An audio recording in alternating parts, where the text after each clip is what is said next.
Tarke cat connoisseur. Maybe. Smells, but in a good way.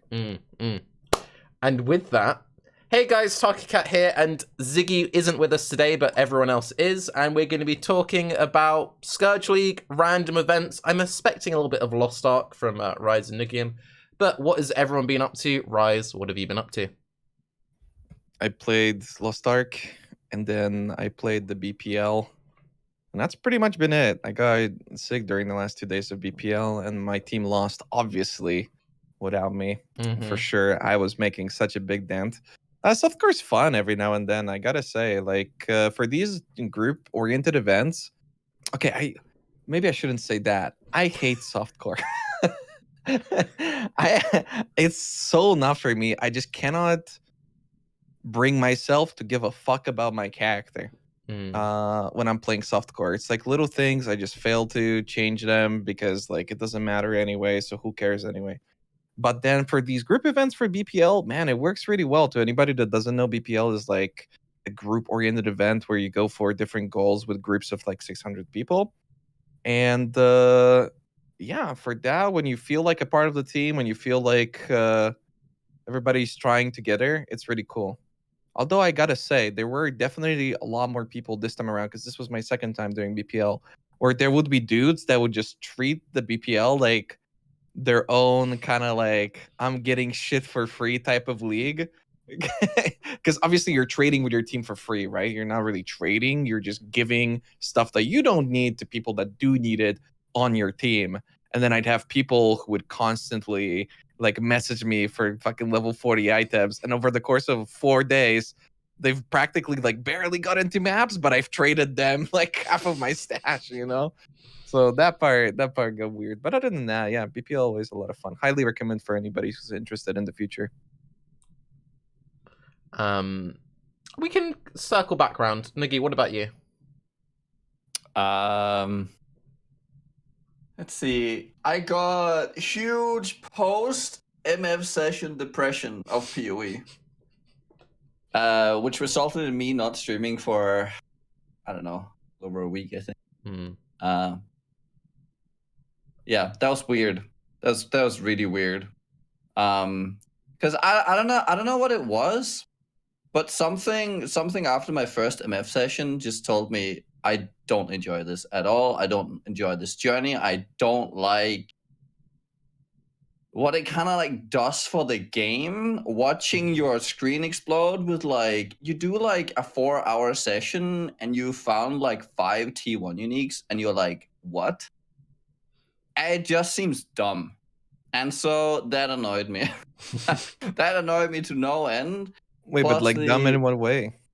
But it just, I don't know. It's just, it doesn't feel right. It doesn't sit well with me. That the Scourge mechanic, like on the end, like you go to the last floor and it's like turning on cheat codes. Yeah. That's what it feels like. And I really don't like that.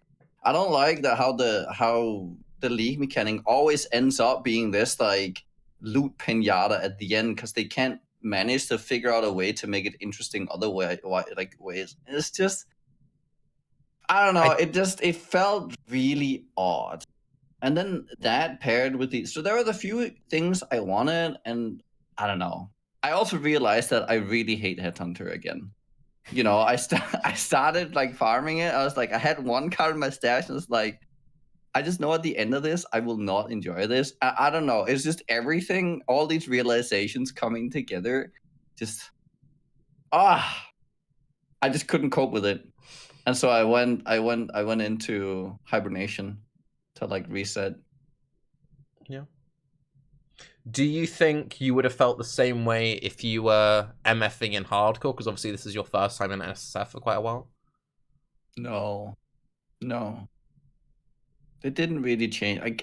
I got like, it was, the MFing part was cool, but then it's just like, it was just so overwhelming, like how insane it was, you know, once you got it to like the big stage. I don't know.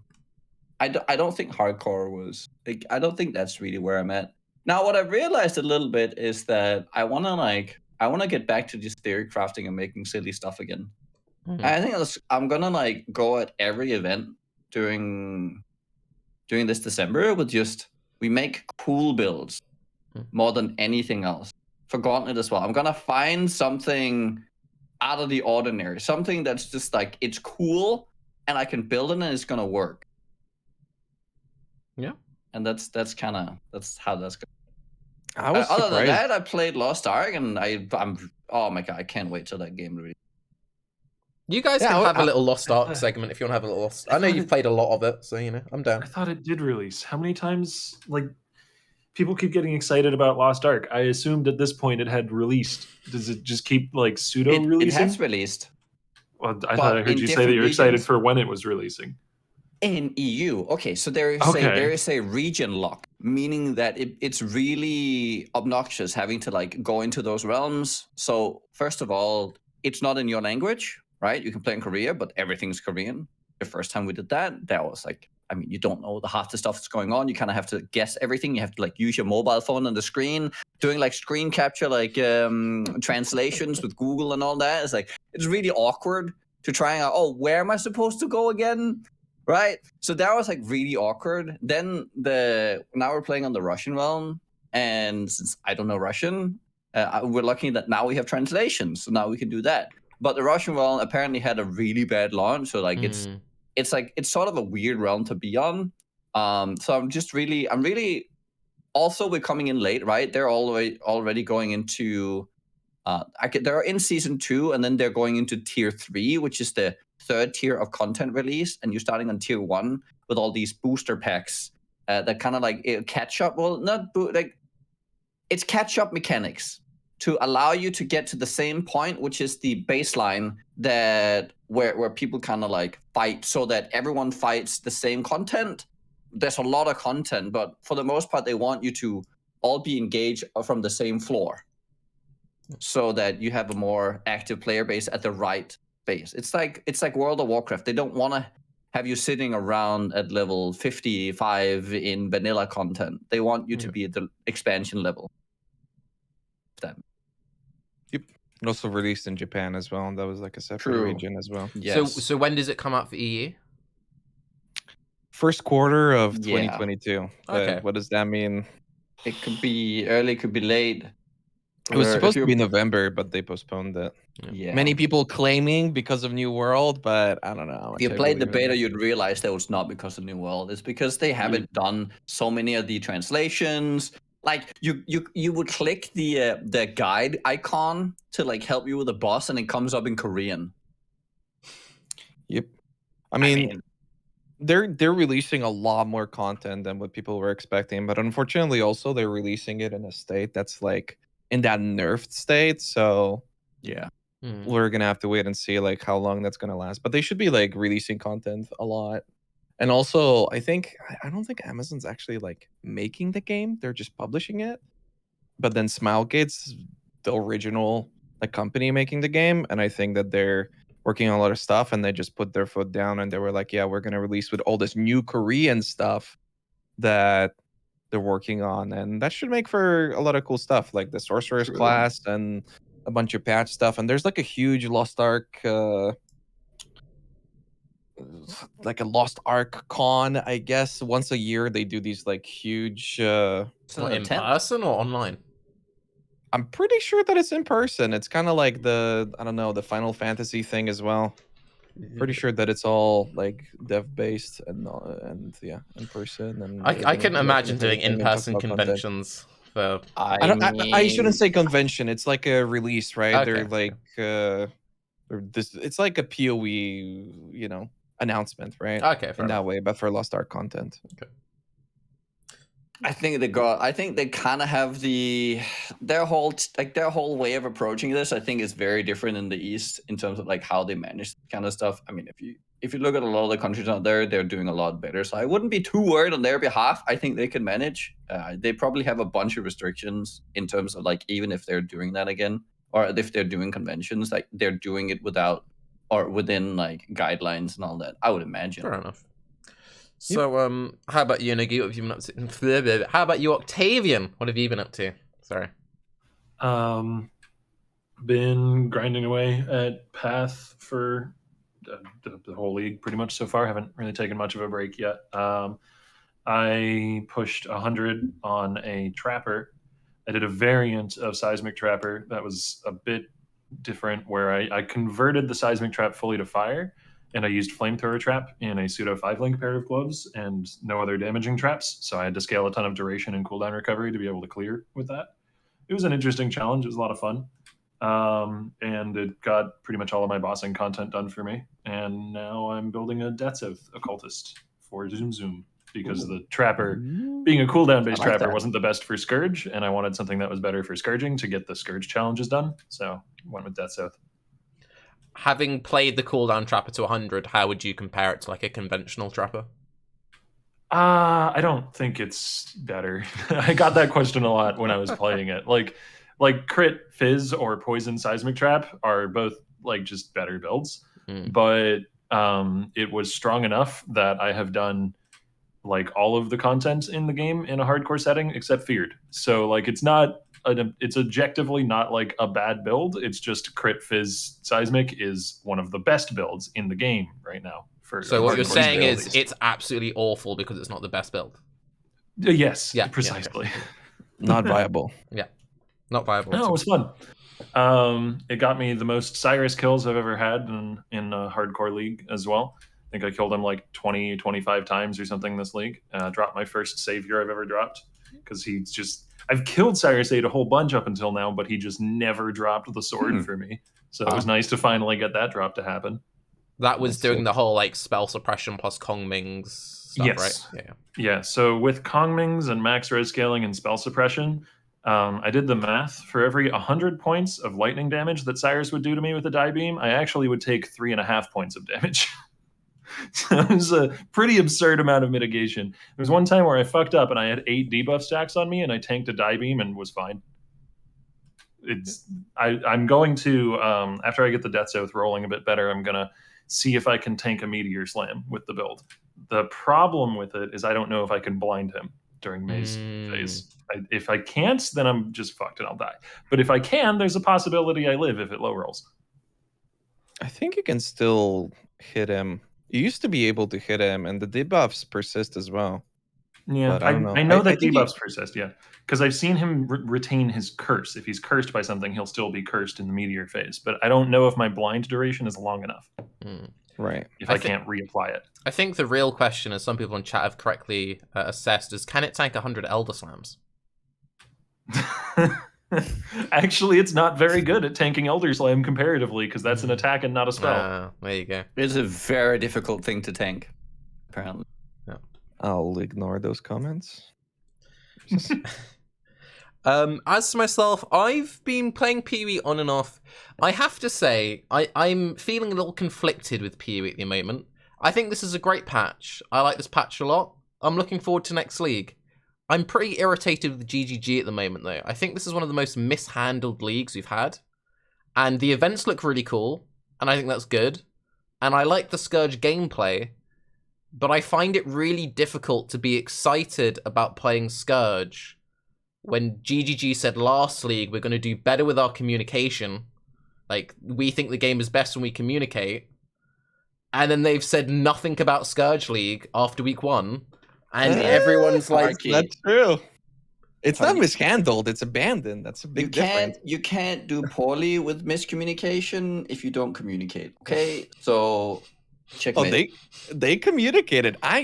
So I have I'm surprised that people, well, probably because nobody's really playing the game anymore, so I guess it's not that surprising that not that many people are complaining. But I very distinctly remember when Scourge launched, I went, okay, so they're either going to put in all this effort, which is probably not going to happen before January, or they're going to abandon the league. And people went, what the? Are you fucking idiot, Raiz, you stupid head? There's no way they're going to abandon it. It's the best mechanic ever, blah, blah, blah. And then they released a patch where they were like, oh, we're going to change all this stuff, and then we're also going to keep changing it, and Scourge is going to get fixed. And I'm like, oh, okay, I am stupid. They are changing these things. That was a month ago. They haven't released anything ever since. Like, wait. And what makes it even worse is it's not just that. There's still the standard map tab thing is still a thing. I don't even play standard, and that still frustrates me. So basically, when they shrunk the Atlas down to 100, it bricked everyone's map tabs, and they've got all these remove only tabs. and you buy a new map tab, it instantly fills. People saying, it's not that bad. What you do is you just go into every remove tab and you individually remove every single map and you vendor them, and eventually you can fix it. It's not that big of a deal. And other people are like, who cares? No one plays standard. It's like, well, no, it's something like 15% of the player base or something still play standard. And you can't convert your old maps because there are too many maps to the new tabs. And it's just like... They just said, we're going to try and fix this by 3.17. And they said that in week 1 of the league. We're going to try and fix this by next league. And again, they've said nothing about it. It's a weird league, yeah. I mean, I've kind of anticipated for them to abandon it, but like not in the way that they did, where they said that they're going to do stuff and they completely cut communication. It's really... Yeah. And then like this December thing kind of happens out of nowhere with all these like different events, which also is so weird. Like I'm really looking forward to it, but I'm so surprised that they're actually doing that. Because why? And especially during December, when like their biggest complaint always is how events don't like bring in revenue and people don't do this and they always lose the money and all this stuff. So now they're going like, not just one event, not 2. Like it's been a year since the last event. They're doing all of the events all at the same time, and they're overlapping, and like all this. Like whoa. I mean, it's kind of a habit is the right word. It's indicative of how GGG approaches things. They kind of go all or nothing. Like, and now they've done both. We have problems like the ones with Scourge where we just don't get anything at all. And then, we talk about events being something that could be cool for the game, for leagues and leagues, and they finally implement some more events after the last one being, a year ago, like you said, and it's just have everything. Stuff it all down your throat. Not that I'm complaining about the community events existing, it's just, it's interesting. This is kind of the way GGG functions. It's also like, it's one of those things as well, as I understand, like the January League, it's their big quarter, well, it's now quarter 1, but it's their big yearly thing. They're doing this big endgame rework. All of their staff want to take their Christmas leave. It makes so much sense for them to be like, actually, guys, we haven't got the time to make Scourge what we want it to, so we're just going to abandon it. We just say it. And I just get really frustrated. And I understand that if they were to just say, like, oh, we've abandoned the league, that wouldn't be good press. But it's also not good press to just not say anything, because now whenever GGG does say anything, people are like, oh, but what about Scourge? So it dampens it. It's like when they initially announced all the December events, my first reaction was, well, what about Scourge? And I guess those are cool. And it just dampens everything. I think they just don't want to give ammunition to the people. I think you're right. Quit the league and all this sort of stuff. Because there's a lot of people that want to see GGG fail. Yep. And like, if they don't pay attention to this stuff, then they don't care. But if they say that they're doing a certain thing or not doing a certain thing, then all those people can step in and go, you know. Exactly. See, people say that. I think that's very true. I think that's what they think, but I don't necessarily think that's true. Because I think not saying something still gives ammunition to those players. Basically, what they're doing is they're giving ammunition to those players either way. And the people who... because but you're not... You don't give them anything to latch on to. You don't give something... like, there's not like a post that you can just be like, here, let's go all flock here and start, you know, doing our normal thing.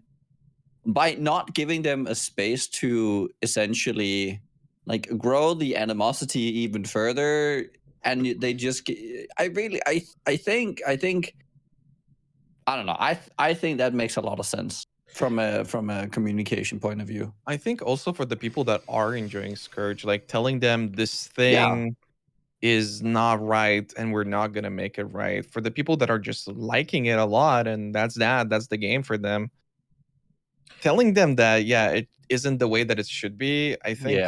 It doesn't necessarily need to be worded that extremely. So I think like one way they could have gone about it is just being like, the team is busy working on 3.17, big end game rework. We've got our Christmas holidays coming up. We haven't got any further changes planned for Scourge League, but we've got all these fun December events for you. And they could have packaged it like that.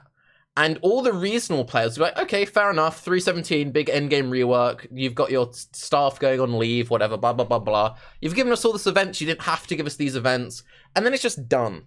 But instead what they've done is they've just said nothing for like a month. And they'll continue to say nothing until the next league comes out. And now, whenever another league where they don't say anything, you're just being like, oh, it's Scourge all over again. They're not communicating. And it's fine, but they literally made a big point last league about how they want to be better with their communication. And I was saying it's earlier, it's like that friend who gets drunk every week and tells you they're going to stop drinking, but they keep doing the same thing. It's like, if you don't want to communicate, that's fine, but don't tell us you're going to be better with your communication. That I also agree with. Yeah, but simultaneously, again, because I started, I think what I said with like, I'm surprised that not more people are complaining. And yeah, I think the way that they've communicated this by not communicating is part of the reason why people aren't complaining as much. Because yeah, the people that didn't like it left, and now they don't have to worry about it. And the people that stick around are just having fun no matter what. So it's kind of like even what you say, like I just don't. It doesn't make sense to me to tell those guys like, yeah, there's no good way of telling them that they're not gonna work on Scourge more. Because if I heard that, like what you said, and I really was into Scourge, I wouldn't like hearing that. I don't know. Yeah, it would really bother fair. me. That's fair. I don't know. It kind of goes either way, but it's just I don't know if I would feel the same way if I was someone who was just playing the game, or if I wasn't also someone who's been trying to organize dev episodes, because that's another thing which makes me like extra confused by the silence this league, because it's like going into this league, they approached us saying, we want to do a dev episode, you guys game, and we're like, yeah. And they're like, cool. And then they're like, actually next week. And then it's like, okay, fine. And then next week, they're like, actually next week. And then next week, like, actually, we don't want to do one. And then it's like, okay, fine. And they're like, actually, we do want to do one. And you're like, cool. And then when? And they're like, next week. And then it just doesn't happen. And it's not like... Because it's like, they're the ones putting it forward. And it's the same thing with, like, we're going to communicate more. And they're saying it, but then they don't do it. And it's just, I don't know. I just find that stuff very frustrating. A lot that's not about the league, but there is more like, well, how does this take? How did those changes take? How do we like this and that? And like discussions about the general game that could have taken place rather than it being about Scourge. And you can just make it clear, we would like to talk about these things. And I think there's a lot of space to do that right now without it having necessarily to be about, you know, whether or not Scourge is up to all the, you know, expectations. Like you can create the narrative around something else.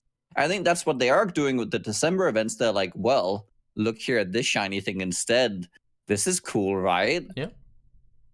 I mean, ultimately, and because while not talking to us about the things that they wanted to communicate about, especially in the lieu of all the things that happened in Expedition and all that, you know, they are also failing on the promise, and that's not good, since they could kind of like have it both ways. Yeah. It seems to me, at least.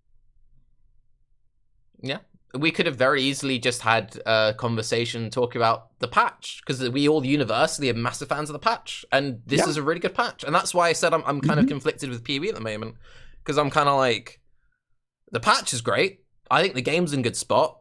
I think Scourge is fun, but every time I do Scourge, I just get annoyed by the whole communication thing, and I get frustrated. I will play, I'll be having fun, but then I start like getting the nagging in the back of my head, and I get frustrated, so I stop playing, and then I go play something else. So I'm currently playing a bunch of indie games, so that's where I'm at. I am planning on doing the Delve event though, and I'm planning on doing Atlas Invasion. I think Atlas Invasion looks really fun. But like, I don't know, Scourge is for anybody who really loves the league mechanic, this might seem a little harsh, but Scourge to me just feels unimportant. Like, GGG didn't give it a ton of attention after a few cursory buffs and changes to some things with like Scourge map mods, and it really doesn't bring much to the table, because in terms of like long-term effects on the game, because Krangling items was so underwhelming, and Scourging itself is just a whole lot of extra monsters, cool looking monsters, really great music, you know, the aesthetics were a win for sure, but it's just a bunch of extra monsters, and pretty much every league mechanic can boast it has some monsters. So yeah, we could definitely have had discussions that completely ignored it and not really have lacked all that much. Yeah. I think you made a really good video, Octavian, which I liked a lot, which I'm surprised more people didn't pick up on. But you made a video talking about how the passive tree was such a wasted potential. Are we going to go down that path? Yeah, I can spend the whole goddamn podcast talking about this shit. It was, so if you want to just like lay it out, because I think you presented it really well in the video. Yeah. Well, it's been a while, and I'm off script because I don't have it in front of me anymore, so I don't know if I'll be as well spoken as I was in the video. But the passive tree for Scourge really, really bothers me, because if you look at a bunch of different passive trees in the game, the regular one, the ones in the Atlas, a really fundamental part of what makes those passive trees interesting is the idea of opportunity cost. And this is basic game design. This is nothing revolutionary here. But like, especially even now with the squished Atlas and more nodes in a single tree in an Atlas region, when you take, I don't know, the breach nodes in Arthane, you're not taking necessarily the beast nodes, and that's interesting. That makes it more interesting that you have to make an interesting decision between the two things. But if it's just you get everything that matters eventually, there's no decision making, so the passive tree becomes an afterthought after the first like week of the league, and no one pays attention to it. Like, have you looked at your Scourge passive tree past maybe the first week of the league? I have not. Aside from every once in a while, now I'm like 3 points away from having it completed, going, oh, right, I can get passive points for that. And then assigning one, and then not looking at it again. Like, I haven't even looked at it a week into the league, dude. Not to mention, as well, so many of the points on the tree just fail in terms of being interesting in their own right. Ooh, I can Scourge jewelry 10% faster. Ooh, I can, Scourge some other thing 10% faster. Why are those points? Why aren't those just regular passive effects you get for leveling up Scourge that you don't have to invest into? And then we take the passive points, we cut down how many of them there are, and we make them actually interesting things, like, I don't know, Scourged items are lucky rolled when they drop, or Scourged bosses give 500% more corruption. There's a million things you could do, I don't know. And then you have a tree that you might actually build strategies out of. And suddenly, without changing how Scourge as a base mechanic works at all, you have a bunch of different strategies for approaching it. Because you have, 3 different wings or something of the tree focused on scourging items or krangling items or just getting raw drops. And you can choose which strategy you want to pursue, and you can tailor that. And it's so much more interesting than just have a bunch of passive points that do basically nothing but improve the speed at which you Scourge things, or make it slightly more likely that you Scourge your maps, or whatever it is that they do now. I don't even remember. Okay, Octavian, but did All you? right, that was a bit of a rant. Did you get your 5th Scourge slot though? Yes, I did. Yeah, it took me that's until level 98. Successful. Stop complaining. This is great success. Yeah. I don't know. It's a weird one. I don't feel like I communicated myself well there. Sorry. No, I think you did a very good job. I think you did. Yeah. I think one thing I really noticed about the system is, like, especially with the choice part, it's really awkward going through the levels, because you kind of, you're like, you will fill out you'll fill out like 80% of every row on every tier, and then you'll have like these very small things left. And it's like, oh, but it doesn't really matter. And also, like, the amount that you get, it's just, I don't understand that there wasn't a single thing touched on it at all, like doing any of this. Like 10%, like if you think about crafting as well, and you have to like do triple cranks, like how much are you really getting on average? Like you get 3 opportunities on a single item to maybe get another mod at a 10% rate. So that the other it's thing, so minuscule. That is one of the really, really awful ramifications of having a passive tree that you effectively don't make choices in. Because if you just basically get everything, bar maybe 5 or 6 points, that means that none of the things can individually be super powerful. Yeah. Because you're going to have them. Every player is going to have them. It has to be balanced on a wider scale around everyone basically having everything all the time. If you cut that number of points you have down, you can individually make each point more impactful, because player X will choose this path and they'll have these impactful nodes, but player Y doesn't choose that path, which means there's fewer people that has that node, which means that node can be individually more powerful without messing with the larger economy to a larger degree. So you could have more interesting choices for a number of reasons. I kind of dislike that all of these, they don't feel very Scourgey. It's all just make it less crangled, make your opportunities less crangled, not more. Yeah. I feel like I think you should push the extremes with a mechanic like this, both negatively and positively. So like you could have the mechanic that like adds a mod. Well, now it also removes a mod. And now you take you can crank it up so it's like 50-50. Yeah. Does it remove or add on every time? Stuff like that. And it becomes like I can go through this path like the add remove route. And it's only on corrupted items. And so you can't further it. So like it gives this like super crangle effect at the end of the road. And it's like it doesn't feed into its own like theme. And that's really odd. There's so many interesting ideas if you're willing to push the envelope. There's so much stuff you could do. You could have like you're allowed to scourge past tier 3, and you can keep scourging an item, but each time you do it has a 50% chance to delete it. Yeah. And you could just keep trying to re-roll it, and maybe you eventually lose the item, but maybe you scourged it 10 times until you finally hit the thing you want. It's like to me old school MMORPG shit.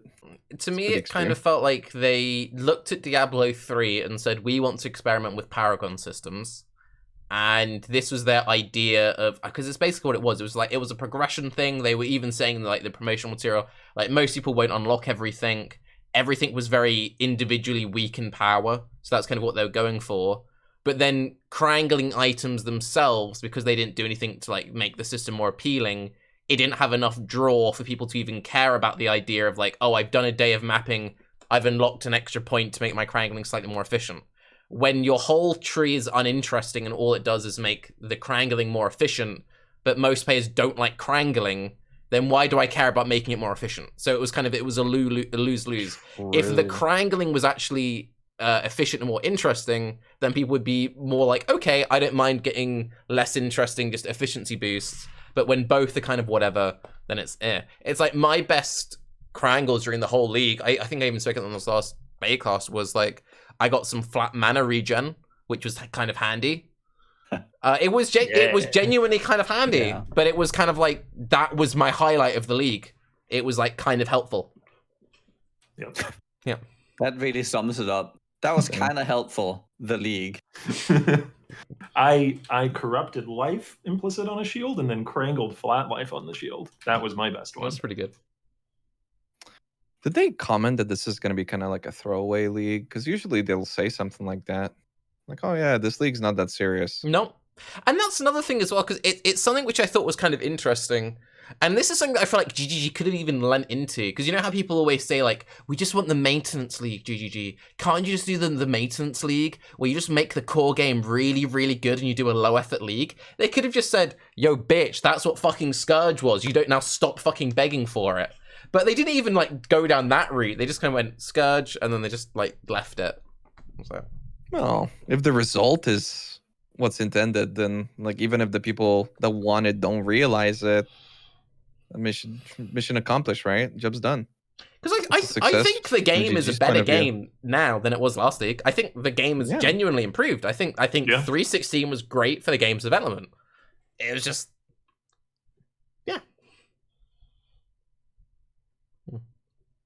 It is interesting, like, especially the effort that they, well, I guess it wasn't that much effort, but like the changes to the maps and Atlas and all that, considering that, I mean, much of that is probably going away next league.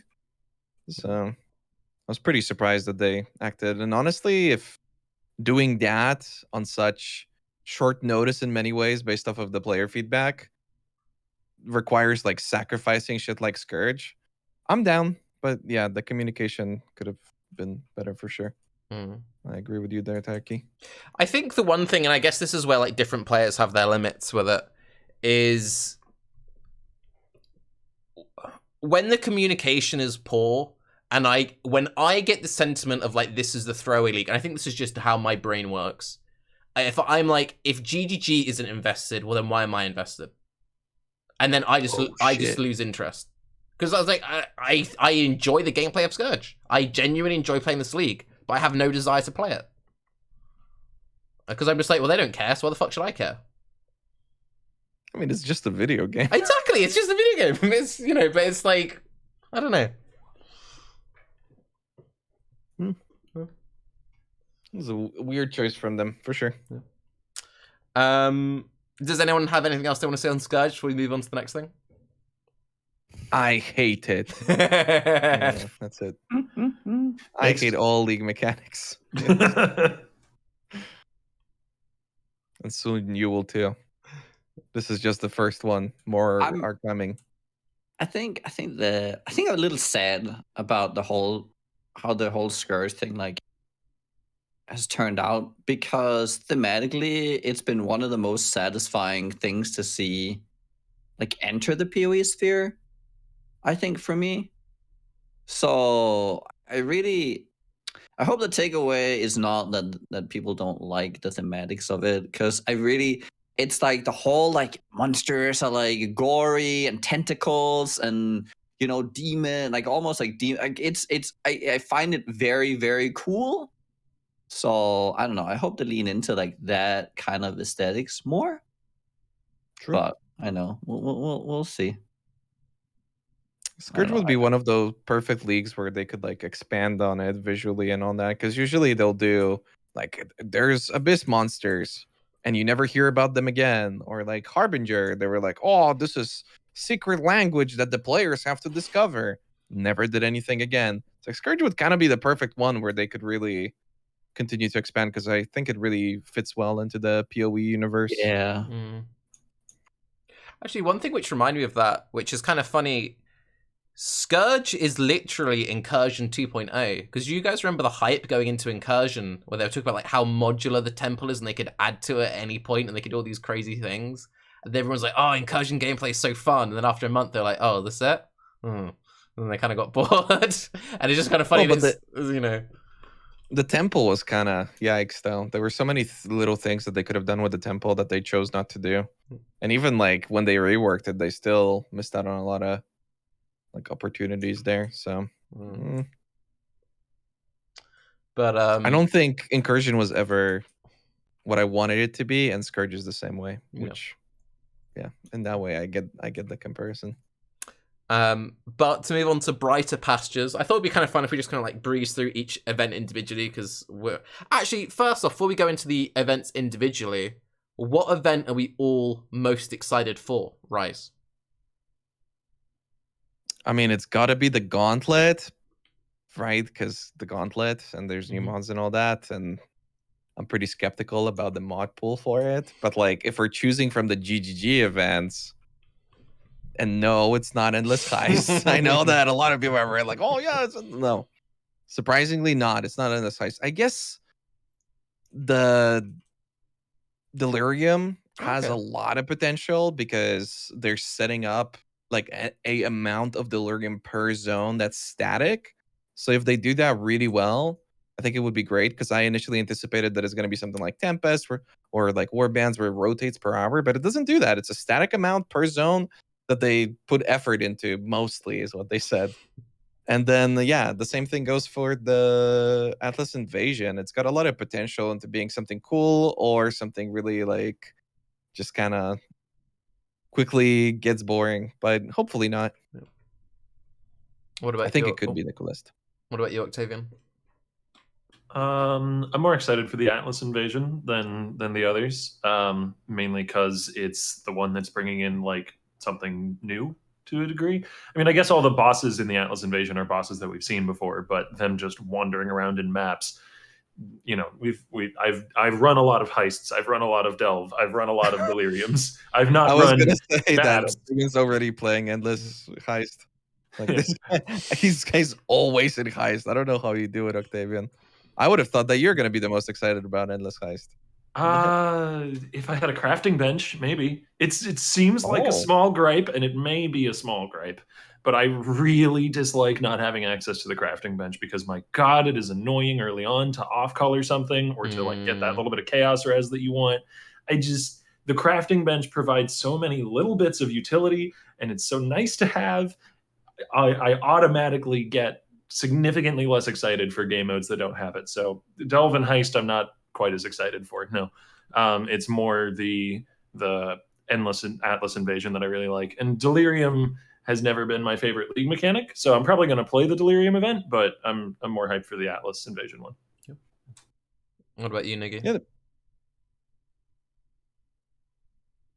I think Atlas Evasion as well. I think it's gonna like. I've always wanted them to do bossing stuff, like more just to throw monster, like throw crazy bosses like in there, like randomly at some point in the league. So I think that's gonna be really cool. Do you think they need to be rewarding? Because like that was my biggest No. issue. That like I don't know how rewarding or how much they can make them make sense for people to actually pay attention to them during a map. Because like skipping the 50 mobs that are around like a random guardian isn't that big of a deal, but wanting to kill that guardian because of the rewards, to me, that would kind of be like the exciting part on top of actually getting to fight bosses True. like mixed in, because that gives me real like invasion vibes, which was my favorite league, right? But it, like you couldn't get away from invasion mobs. Like you had to fight those guys, right?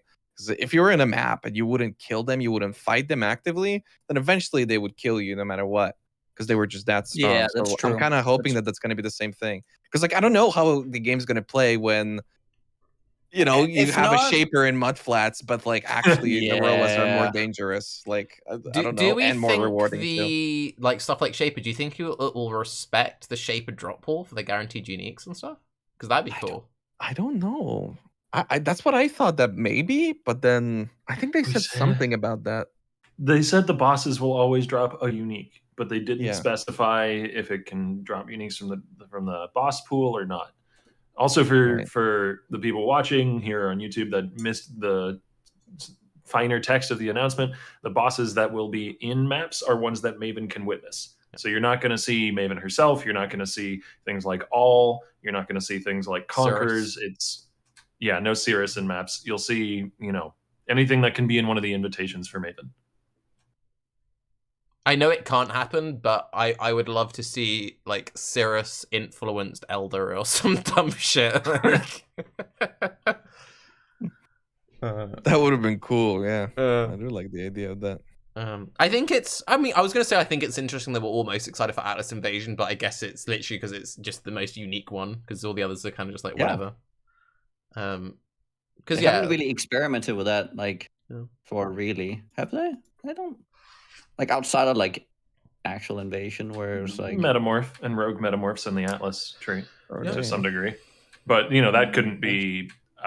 Actually, I guess it technically could be a Shaper Guardian if you were running a Shaper map. No, because it's not in any regions on the tree.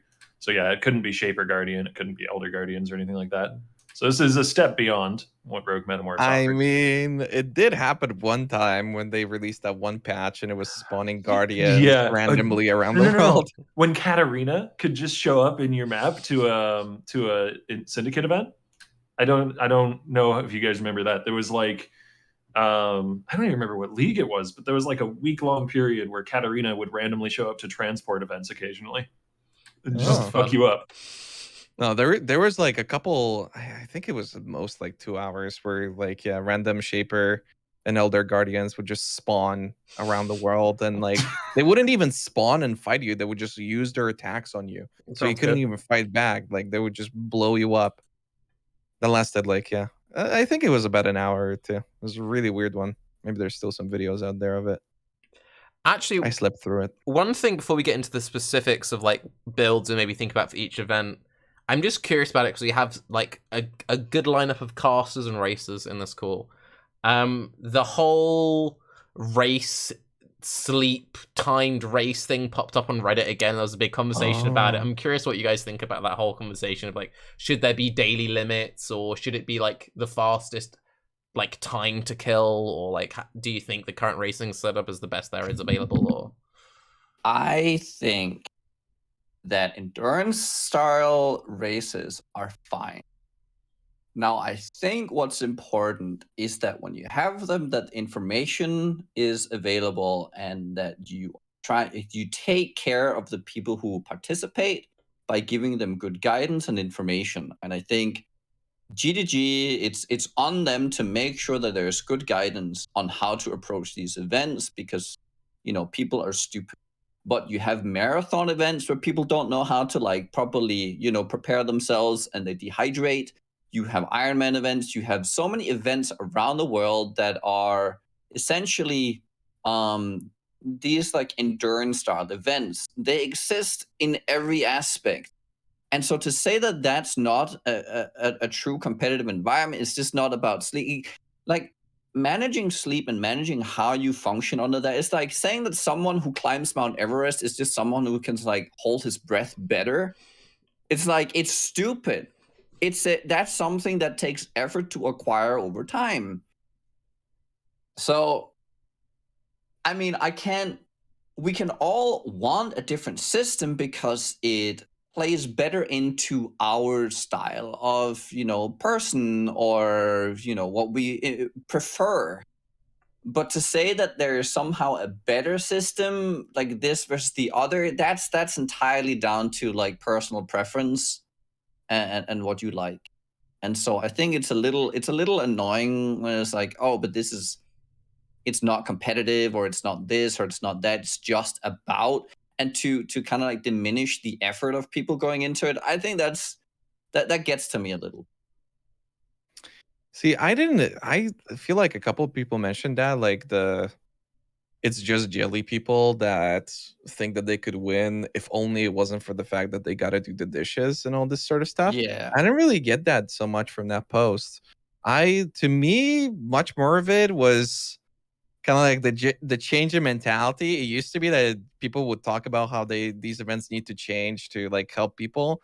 But from what I've seen, most of it now was like, I hope all streamers die. I hope that they fucking go to hell.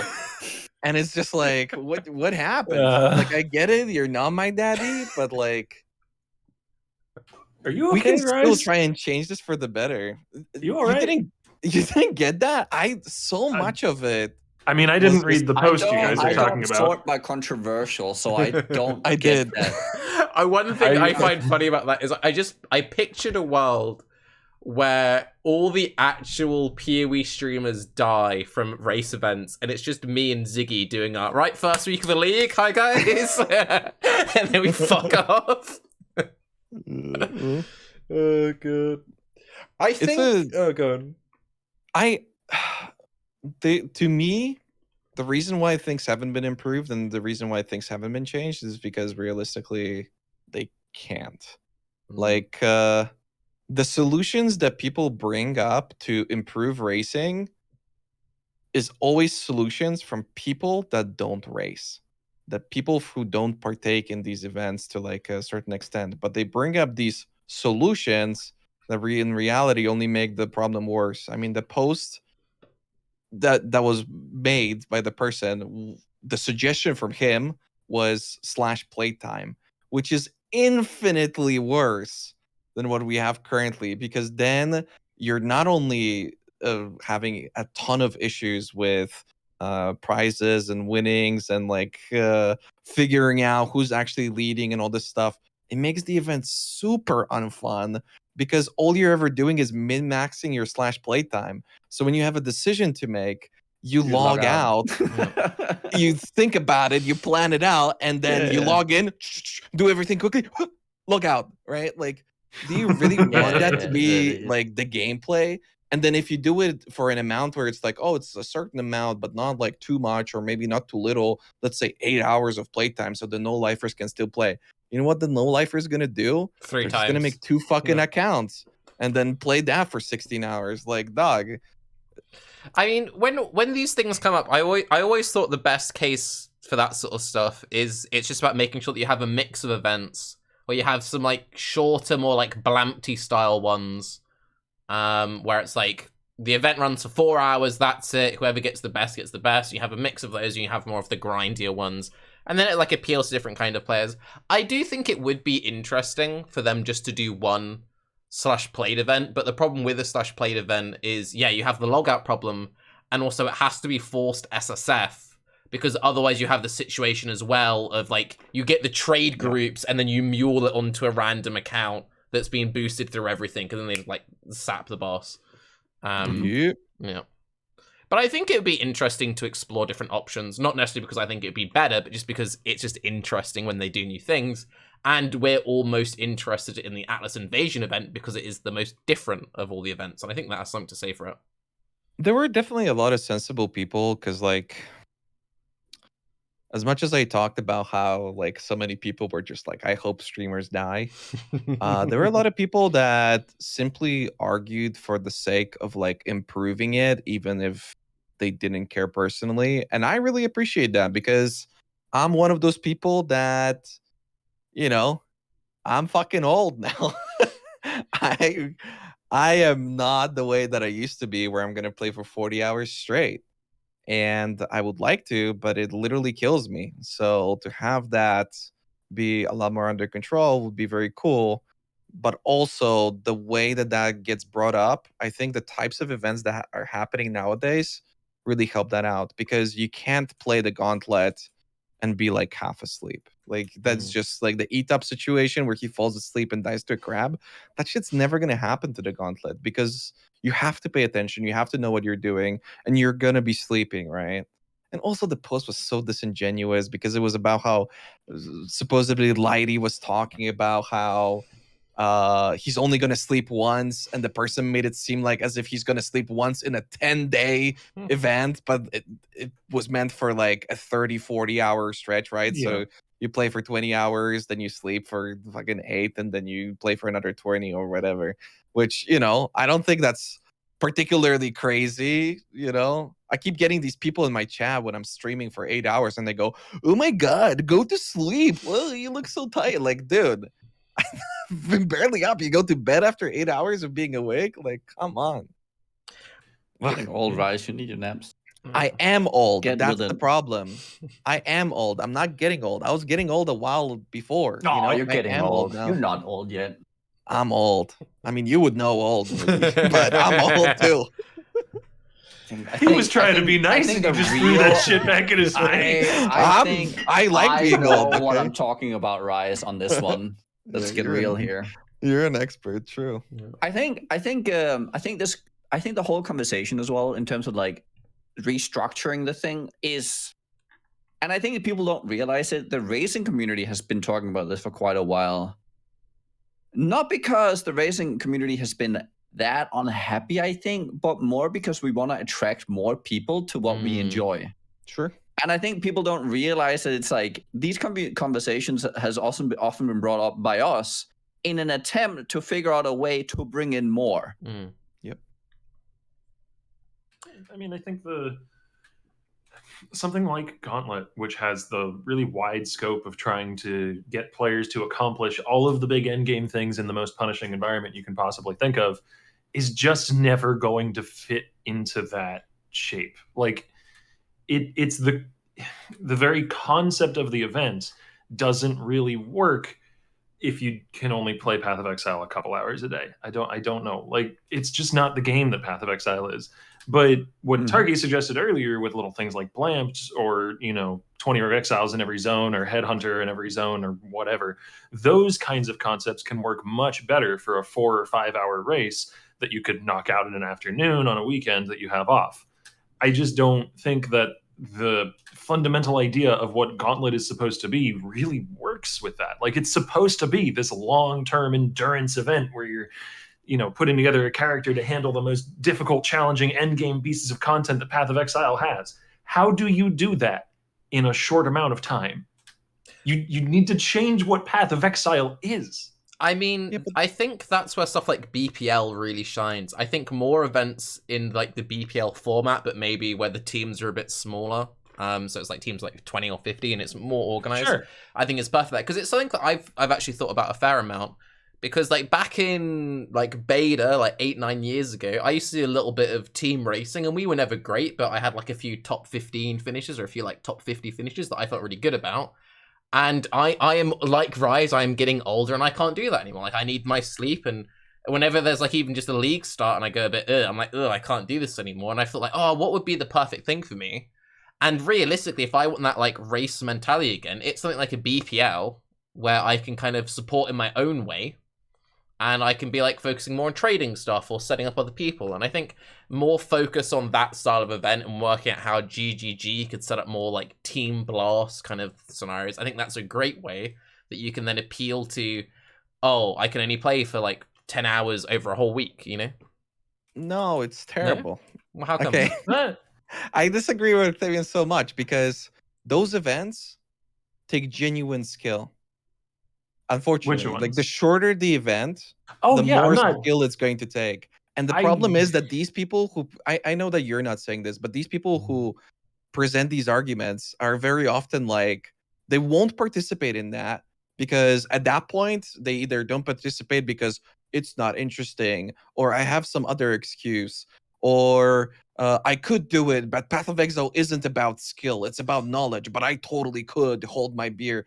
Like it becomes more and more like that. There's no satisfying these people. And as much as, you know, I welcome all sorts of opinions about the subject, unless you're actually playing or looking to play or have an opportunity to play and do it, so many of these opinions are like omega misguided to me. It just happens over and over, and it really, it bothers me. 100%. Somebody who can run a 20-mile marathon is probably going to beat me in a sprint as well, because I don't run very much and I'm pretty bad at that. But I can at least finish a sprint, you know? So I can feel like I participated in the thing. And I think that's a pretty big deal for getting people into these events. Like I'd love to think that way, but like it just, listen, I've been around these events for such a long time, and it's always the same thing that when people have an opportunity to do these shorter races where they can partake in this event and can like contribute and can have the satisfaction of making it to the finish line, they don't. Like they just don't. They're not interested. Sure. They only care about winning, and they can't win. It's impossible for them to win. I agree with you. Accept it. There is a subsection of people that won't be happy regardless. But why should we try to make those people happy if they won't be? We should pay attention to the people who can be made happy, that would probably be made happy by small form events like Blamps and shit like that. Like I don't believe you that the majority of people who want these things are just posturing, basically. I don't believe you. I believe you there are some, but I don't believe it's the majority. I mean, if you look at the participation numbers of Gauntlet, I think it tells the whole story that people are not just looking to win. They're looking to participate and try out something new, and a lot of people enjoy the endeavor into the hardcore environment and pushing goals. We're talking about short races, though. Sorry, can I quickly interject? I completely agree with Nugi, but this conversation's reminded me of something. Nugi, you are scum, and I'm going to explain why. Because 5 years ago, when GGG still supported races, I was rank 1 occultist in my shitty little group, and you and Havoc and all your lot, you got your demis, you got your classes, and then you re-rolled occultist, and I was knocked out of the top. I was pushed to rank 6 or like rank 7 or something, and therefore, Nugi, you are an evil human being. That was one thing that used to be really lame about those, is that you'd get people who would play on the random things and they'd be really happy, and then all these little rank 1 kiddies would re-roll in a new class and ascendancy and just overtake, and it's like, no, damn you. Yeah, but you always hated that meta. I hated that meta myself. I did not. Like even like re-roll, I was like, are we really doing this? And it's like everyone's doing it. It's like, I guess we're doing it because it's like the meta as like the way you race. How dumb is this? It was dumb back then, and it would be dumb now. And I still think like for Gauntlet, I'm like, but if people are good enough to re-roll, they can just just shut the fuck. They won already.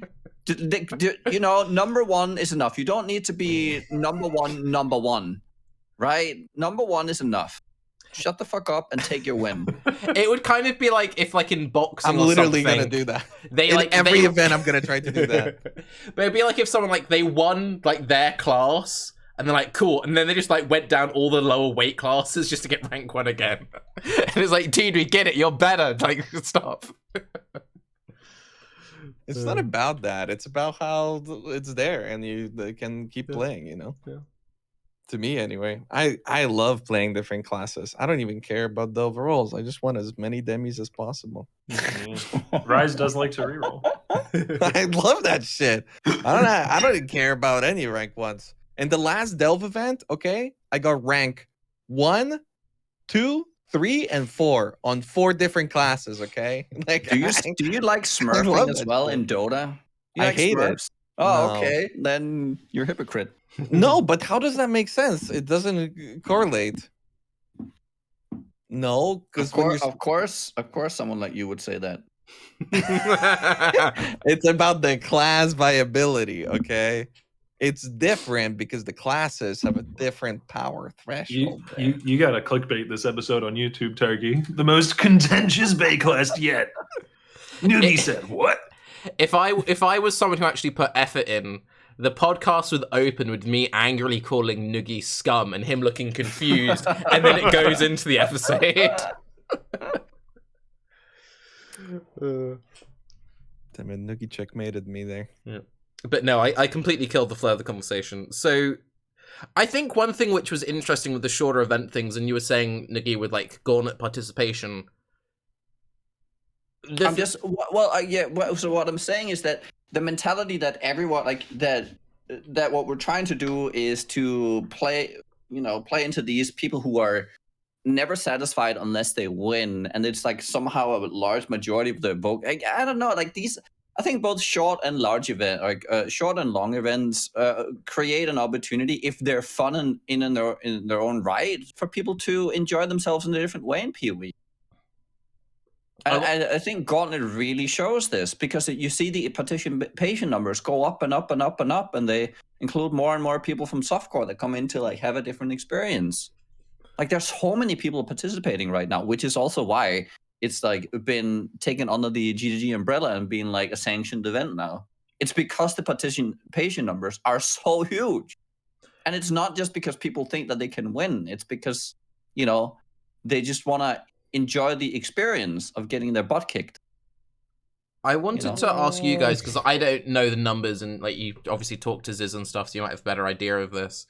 How do like the I guess you need to use percentages, but roughly how do the numbers compare to talking way back in beta when people used to like watch Crip race on Templar and be like, oh, he got that time, sick, I want to try it. Because that's what originally got me into racing, was watching like the cleave. I can explain it. It's you know how the reward curve goes like this, as the GGG keeps giving you more and more free shit. Yeah, the participation also goes like this. I don't think it has much to do with the reward or just playing for fun or getting your ass kicked. It's about the free shit, baby. You're such a cynic today, Raiz. It's okay. So the free stuff is nice because it's like it gives you something to aim for where you get a small win in a larger scale thing where there's the big winners and then there's the small winners that reach their goal.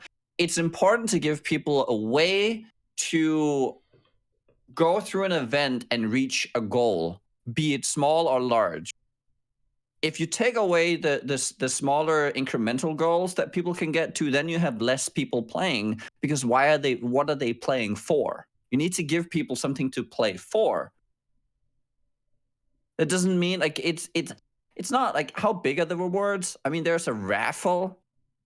I mean, are you really playing that many hours a week for a raffle? I think you get a guaranteed box. There has to be another thing driving you, which is the fun of the event. You don't have people just playing for anything, like just for the boxes.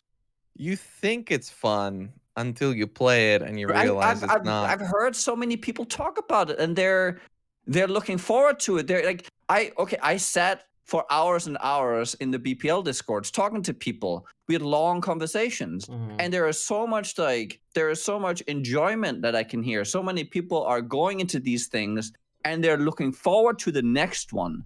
They don't talk about how they can get another fucking line of MTX. Who the fuck cares? I mean, it's different. There are crowds. no MTX for the BPL. I mean, there's different. It's two different groups because it's worth participate in the BPL as well. It's worth keeping in mind, and I saw this point. I think it was Carl who said this in chat, and I've seen this myself. It's just when I've browsed Reddit stuff recently. The threads I'm seeing aren't like, oh, what builds are we playing in the event? It's what is the easiest build to get to this level so I can get my raffle. And that's like a big thing. And obviously, like, if you're someone who's played for as long as we have, and we've bought loads of supporter packs, and you've got loads of MTX, and yeah, you're going to be playing more for fun. But if you're a free-to-play player, then definitely there's a huge incentive to be like, oh, I want to get some MTX, especially because, you know, PoE looks like shit without MTX, you know? Sure. So I imagine for a large portion of people, especially like based on, I wouldn't be surprised, depending on like country of origin and like income and all that other stuff, you're going to get to see way more people. I don't want to spend $10 on the PoE beta, and I waited for the open beta, okay? And then I made 5 different accounts. So I wouldn't have to buy stash tabs, and I'd move items. I would go to any lengths to get any shit for free, and I never spend money on that game. Dumb game. Now I spent a lot by comparison. But initially, when I was free to play, I wanted to keep it that way at all costs. And that was back when you would get a lot of rewards for participating in events. You'd get sets and like a million different MTXs. Now it's kind of hard to get anything. So I think it definitely went up proportionally to the amount of rewards. But I think the BPL was a great argument for what you were saying, Nugi. Because even though BPL is supposed to be casual, how many people are interested in participating in like these kind of events? Not obviously, it's nice to have a carrot at the end. It's nice to give something, like, you know, that you're participating for something as well, right? Like I was talking about, it's good to have goals, and it's nice to be a free to play player, to have options, and I think Tarke is completely right here, that there are people who are really like looking forward to like getting an opportunity to, like, to win something. Or are there guaranteed rewards within Gauntlet? I haven't. Really, I think you get a guaranteed mystery box, right? Level 50. Yeah. Right. And that's kind of cool. But I think the sentiment that there's a lot of people who just enjoy the style of event and look forward to the event itself, and then they take they take all the rewards as a cherry on top, right? It sweetens the deal. But it's also because people actively enjoy participating in this kind of like way of playing PoE. I wonder how many. It would be great to have a statistic of how many people actively enjoy it versus how many people actually like try it. Because it's, it's like how somebody buys a Dark Souls game and they think they're gonna enjoy it because Dark Souls is such a good game, and then they play it and they're fucking smashing their keyboard. I would imagine Gauntlet's like that on steroids. I mean, it's just not fair. The Gauntlet's just not fair. If you're doing Weaver for the first time. But like, to be fair, it's fun for the first 8 characters, yeah, sure. But like, to be fair, for some people, they might get to Katava and be like, "Oh, I beat Katava," and that's enough for them, right? Like, they don't have to do the whole gauntlet. Someone even just like throwing their head into Weaver, as you say, they might be like, "Okay, I've done that once. They might have really enjoyed that, and as long as they got like something out of it, then that's enough, really." It's hard to like. With stuff like that, it's hard to say. It's kind of like, if you took a game like Slay the Spire or something, if someone beat Slay the Spire once but they never bothered with Ascension levels, did they still have fun with the game, or do you only have fun once you've done everything to the utmost degree, It's like I'm sure you can relate to this, Raiz. People say, why don't you play the video game? Why are you fucking re-rolling? And you're like, because I'm having fun trying out new shit, True. So, it just kind of depends. Yeah, but I think a big part of it also is the fact that it's the last month of the league, right? That's when the Gauntlet's happening. Like, who's really playing PoE 2 months into the league? Okay, Octavian, chill out, bro. You asked the question. I mean, I was playing until recently as well. The only reason why I stopped was because I can't take like breaks from PoE, because when I take breaks, I lose my immersion. Yeah. And then like I lose investment in my stash. And then I just want a fresh reset, but then fresh reset doesn't make sense because Gauntlet's happening. And it's like, damn it. That's exactly what happened. That's exactly what happened to me. I had a week of random IRL stuff, and I lost my sense of self. I think in SSF, it's you especially need to be very invested in your SSF journey. So I'm like, I'll do a fresh reset. So I did the fresh reset, and then I'm like, oh, I'm actually going to play some of the events. Oh, I guess I'll just stop playing them. I wasn't expecting to play the events. I was actually surprised I was interested in them. Actually, that's one thing I'm curious about. We don't have like normal live, so it doesn't affect us as much. But what do you think about the actual placement of the events? I've seen quite a lot of complaints that what a lot of people are saying the most interesting being the Atlas Invasion and the Endless Delve starting just before Christmas and over New Year's when people are like, I can't fucking play them, why did you put them there? Which kind of sucks. I hate it. I don't even have a normal life, but December is always the time when, you know, I take to spend it with the family and all that stuff. And if I have to choose between family and GGG, I'm sorry, Mom. It's something of a casualty of the release structure for Path of Exile, where, like, I mean, they couldn't do it a month later because the new league's going to be launching, right? And a month earlier would have been too close to the start of the regular league. So where would they put it? They put it. I mean, but like they could have put, for example, Endless Delve, because that's an event they've run before. Like, why are they putting these new events over these certain time periods? Oh, so just reordering the ones they're currently doing? Yeah, yeah. Because it's like, oh, go on. It may just be that wasn't a thought that occurred. Yeah, I don't know. I can definitely it's a relatively minor detail of the order of which leagues happen when. So, I mean, they just hate us, you know. The Endless Delve position. Like, why doesn't Endless Heist happen on New Year's, huh? True. Like, what's up Go with in and that? get open a bunch of Christmas. Oh, and then they should like redo all the chests to like Christmas presents. It's perfect. That'd be cute. Aww, that'd be really cute. I don't know if cutesy is the theme that they want to go for with Baeclast, though. To be fair, though, they already have like Santa Hat MTX and stuff. They could, like, the assets already exist. Throw a couple of snowmen in there, they could do it. I mean, come on, go with the vibe. Yeah. I don't know. I feel like sometimes they don't embellish themselves enough. They don't go with the vibe. They don't just make PoE like fun. The thing is, Nugiyen's Baeclast is a dark and brutal world. There is no fun. Now look at this neon clown MTX. And you have to be very scarce with it, obviously. But like they can lighten up the mood every now and then. Just like a couple times a year, they lighten up the mood a little bit. Yeah, but they're doing this shit because they don't have time. Like, why would they put in effort? Like, well, they put in some effort here, I imagine. Like, it's probably took a decent amount of effort to get Atlas Invasion to function. I don't know. I'm not a programmer. It can't be that much effort. Well, I think because of Metamorph, it probably isn't that. I mean, I don't know. Possibly. Metamorph and Maven, because it's only the bosses Maven can witness, so it's probably some code reused from Maven and Maven Invitations. Yeah, and this heist must have taken so much effort. They took the crafting bench out and put Lily in. I am going to play Endless Heist, and I'm going to have fun for like 2 days, and I'll show you. Actually, speaking of... Okay. No, you want to talk about Prophecy, but not yet. I like Heist, but I have no desire to do Endless Heist, because that's a really good way for me to not like Heist anymore. Heist always feels... Oh my god.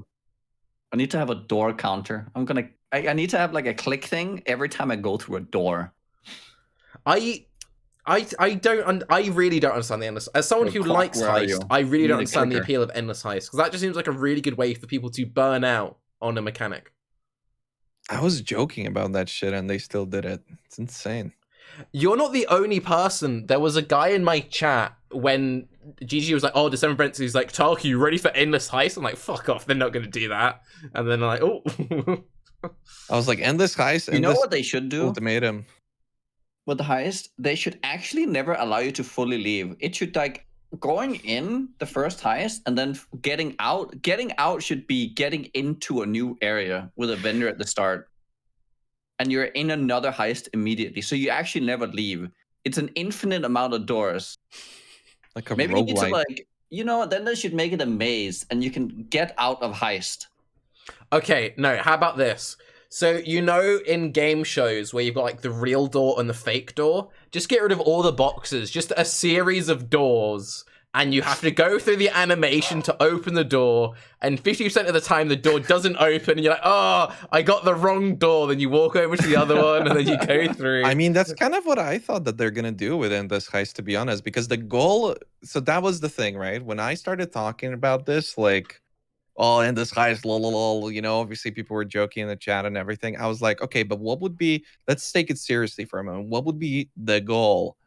It can't be levels. Spoiler alert, it is. All you gotta get is levels. But I thought that they're gonna do like something roguelite if they were to do it, right? Where you have a selection, or maybe something like Binding of Isaac, where you go through like different rooms and then you select and then you lose your character, and next time maybe you get a little bit deeper, right? And a little bit deeper and a little bit deeper, and eventually you start reaching bosses and all this stuff. No, there aren't even bosses. You can't do the unique ones. You can't do the green ones. Like all of the fucking spice is gone. Like again, the Raiz, goal is to fucking get levels. Is that the goal when you're going to heist, getting levels? Why have they never done Endless Lab? Honestly, Endless Lab would be a way cooler than Endless Heist. That's the #1 reason why I like the Endless Delve event, because I don't have to do lab.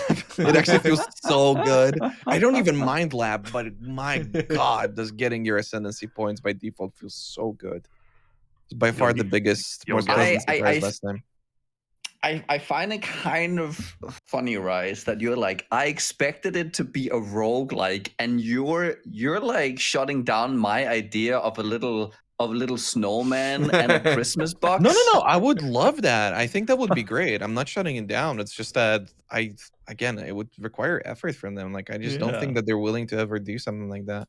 I mean, I think they would be willing to do something like that. It's just that, to me anyway, very clearly considering the state of Scourge, I thought that they're actually gonna cut Scourge by a month. I thought they're gonna release the new league possibly in December, because their schedule is really, it's really weird schedule. I know that that's like an extreme thought, but the fact that they're releasing their new league in January, that like the biggest league, in December, it made sense, and that was obviously the reason why they would do these huge leagues, these expansion leagues in December. But now they're doing it in January. They went from doing it in the best month to doing it in the worst month, at least from a financial point of view, as far as I'm concerned. So it's like, I thought that they're going to switch something up, but instead they're like, no, we're just going to do events. So I would love for them to do stuff, but... Go on, Nugiyen.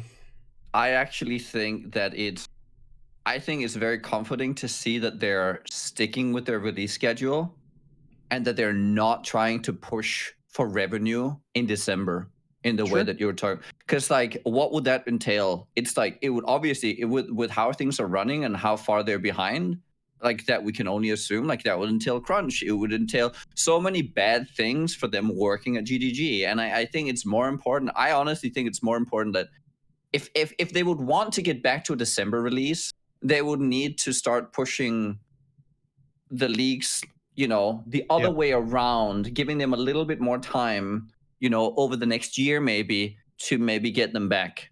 Like, it might take them 1 or 2 cycles to get back. And I think that will be sensible. So I'm kind of happy that they're not trying to extend themselves further when we just went through all this shit. I would think be a disaster. What they should maybe look into doing, because I think they like the January thing, because it's from a work point of view, it means their staff get to have their December holidays, because they always just have that issue. They do the big December league, the league would come out, and then half their staff fucks off, and then there's no support. Now, granted, if you just do the Scourge approach, if you release the launch and you fuck off, then it's fine, that works. But what I think they could maybe do is stick with the January, but then they move their big release to happen in the summer. Because then that makes sense. Like, you know, if they're not going to have their biggest release being in December, then move it so your biggest release is happening in the summer, and then you can stick to your January cycle. But it doesn't really make sense to have your biggest release in January. So, I don't know. I mean, yeah, if they don't care about money, it makes the most sense. But I think at the end of the day, I think they do. To a certain extent, anyway. I don't think GGG is greedy by any means. I think they're one of the most fair companies when it comes to milking their user base. Let's just call it that way. But yeah, the fact that it's happening in January is pretty crazy to me. But then simultaneously, I don't know if this is... I haven't been a normal person in a while because I've been streaming for like 8 years now. But I always hear the feedback that like new league launches in December aren't good because that's when people have the least time because they're leaving for holidays, because they're unable to play for these like long stretches of time. It depends when it comes out in some. December. If it comes out like towards the start of December, it's not that bad. But if it's like It would coming be out like the midway 15th, usually. then it's not great.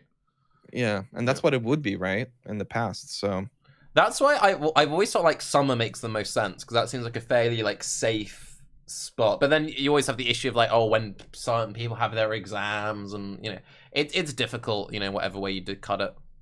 Isn't it very common to like take time off in like January? Rather than like isn't it easier for a lot of people to do that rather than in December where everyone wants it? I don't know. I haven't been a normal person for like, I don't know. I mean, that would be the case for me. I wouldn't play the like December if you're doing it for like the purpose of taking some time off to play a video game. For people who haven't held normal jobs for 10 years, discuss when to take time off work. I don't remember like how. I remember like when, because I remember like back in school, you would often go like the end of January, early in the February, right, to like go on like a ski trip or something. I thought that was like kind of common, like in the early months after February. I don't know. It's coming over here. I mean, for me, that would be the hardest decision of my year every time because I would play the start of the December leagues and then a week in, I would fuck off for 2-3 weeks to spend time with my family. And I got to tell you, like, and that's a hard thing to do as much as I was apologizing to my mom. So I'm pretty happy about the January like launches. And I hope in a way that they don't change it, even though it earns less money. But simultaneously, I just don't see how they could stick to it long term. I'm already surprised that they haven't changed it this year. Have they spoke about it at all? Like how it's been? Not specifically. Yeah. I really wonder. I wish that we could ask Chris like how that really affected them. If it's better, maybe they prefer it. I hope really that what they're doing is they're trying to get a good work structure going again and get consistent releases and good releases and just, I don't know, push PoE 2 as them. Like I'm hoping to see quality rather than, you know, most beneficial revenue, you know, conversions on PoE launches.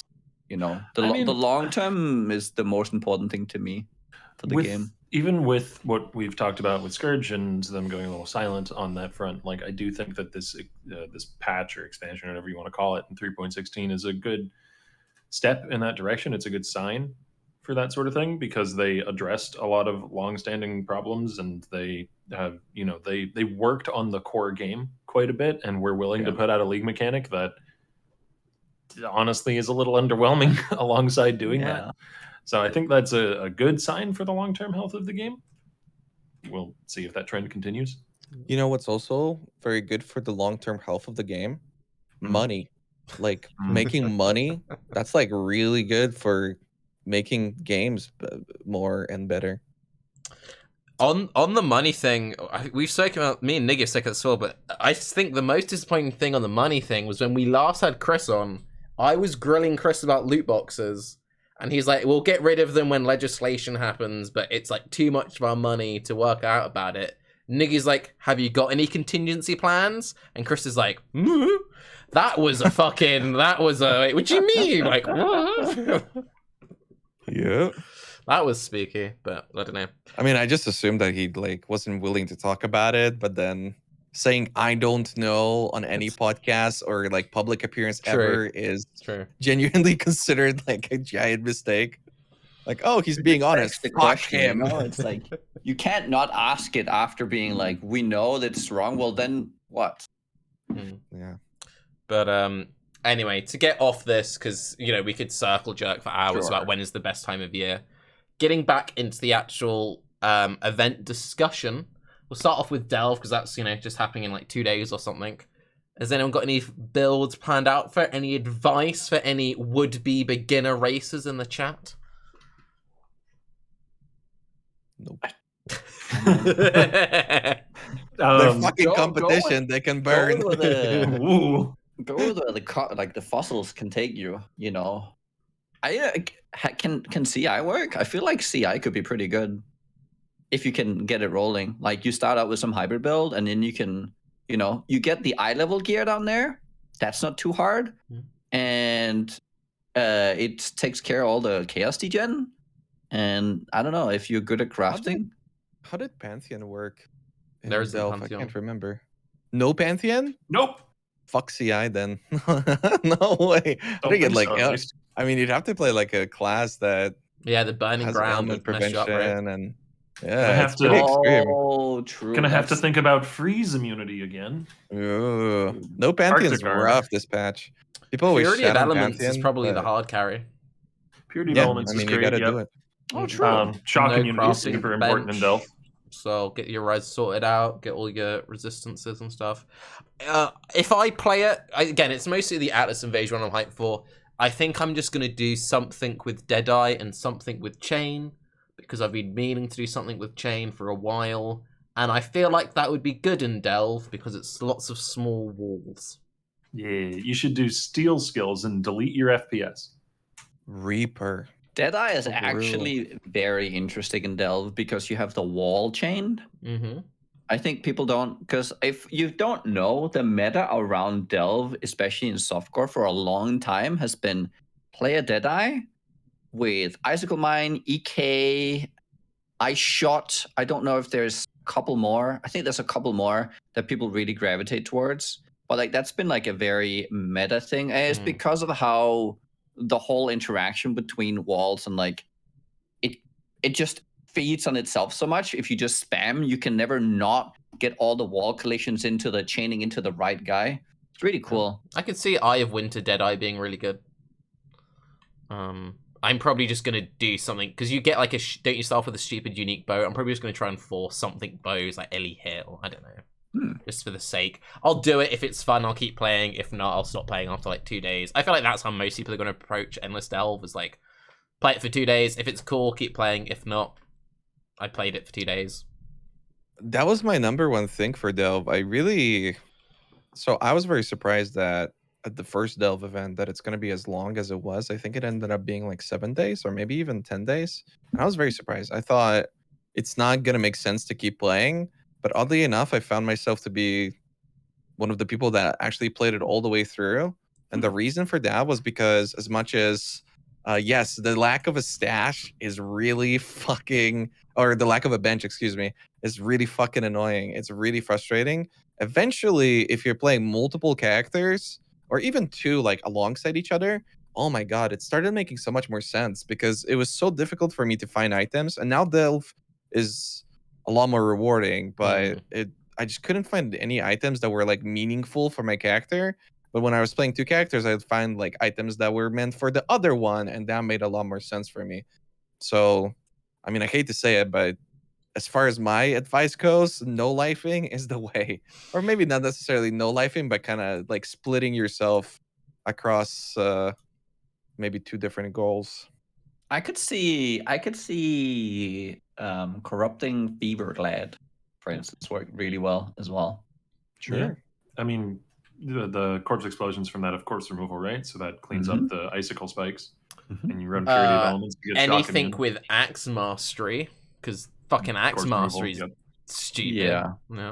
Get that Flash are very powerful in Delve. People, I'm not sure if people realize, but you can make a lot work with having permaflask because it's like there are always monsters to kill. It's not like obviously there will be an occasional boss fight. I think one thing you can do, like if you're a very competent one, you could sort of build around someone who uses or can potentially use 4 big auras and go for an all amulet.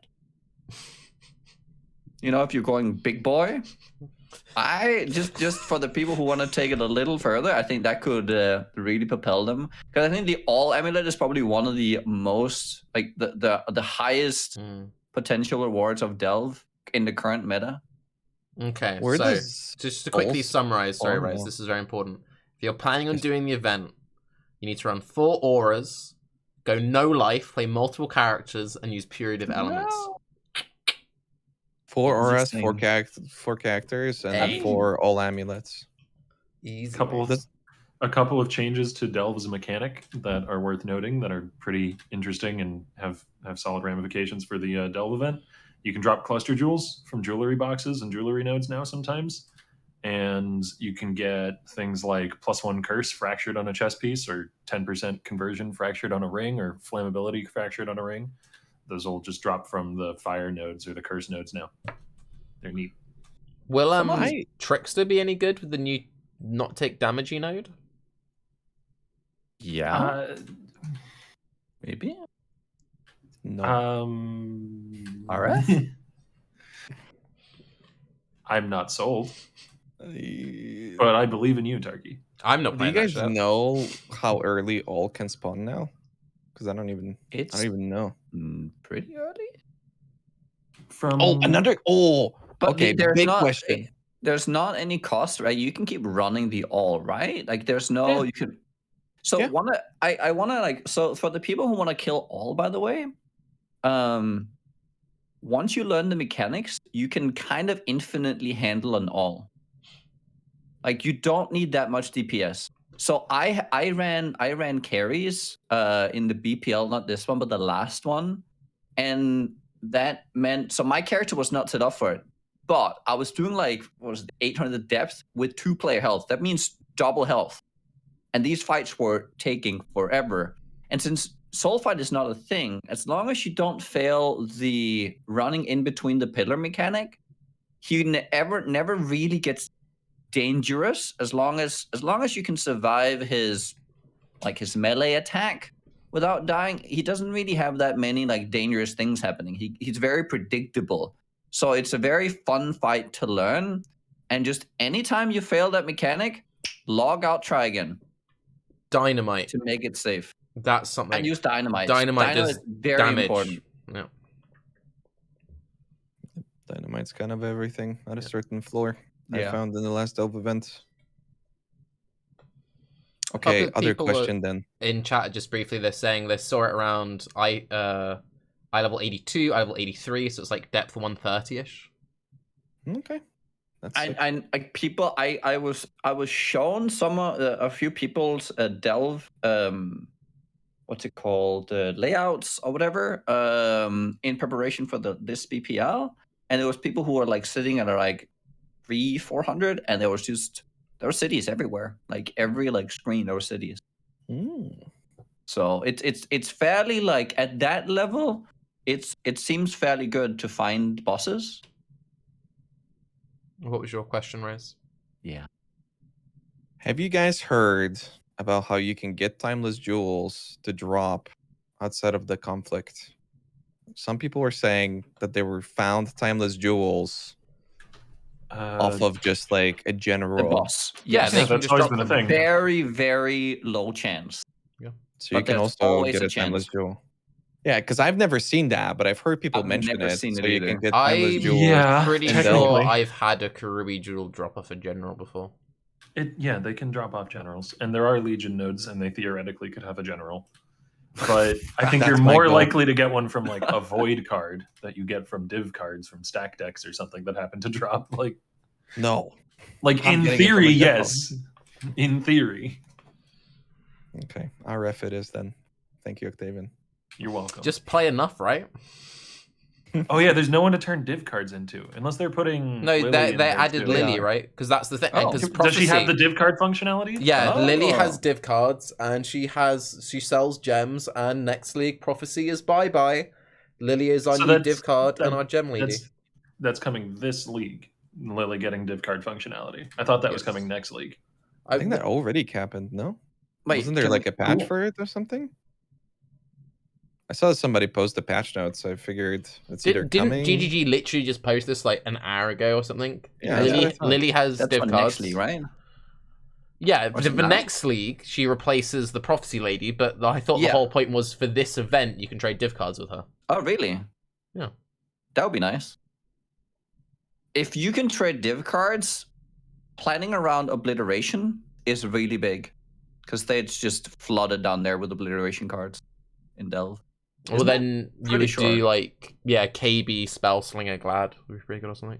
Double pops. Yeah, it's just it's like an easy way to have a good time in Delve. Is just have obliteration one. It's for the events and next league. Yeah, chat confirmed it. I can read. Yes. Yes. Yeah. Any more Delve chat or event chat? I feel like we've kind of hit all of that. It's cool to see GGG step up. I hope for future stuff they talk to people like Vyro. I mean, I don't know how much they did, but I hope that they just like, because I think the endless heist, it's probably meant to be an experiment, so it would have happened no matter what, but I think it's going to be mostly an experiment that isn't going to do as well as I think they're going to be hoping for, and they don't need to test it to know that. What do you guys think of the Delve duration? Like, so I remember, like, I didn't really participate in the last one. I heard that people were saying that it just dragged on for too long. This one's also gonna like be quite a long one, right? With a weird cutoff where another event starts.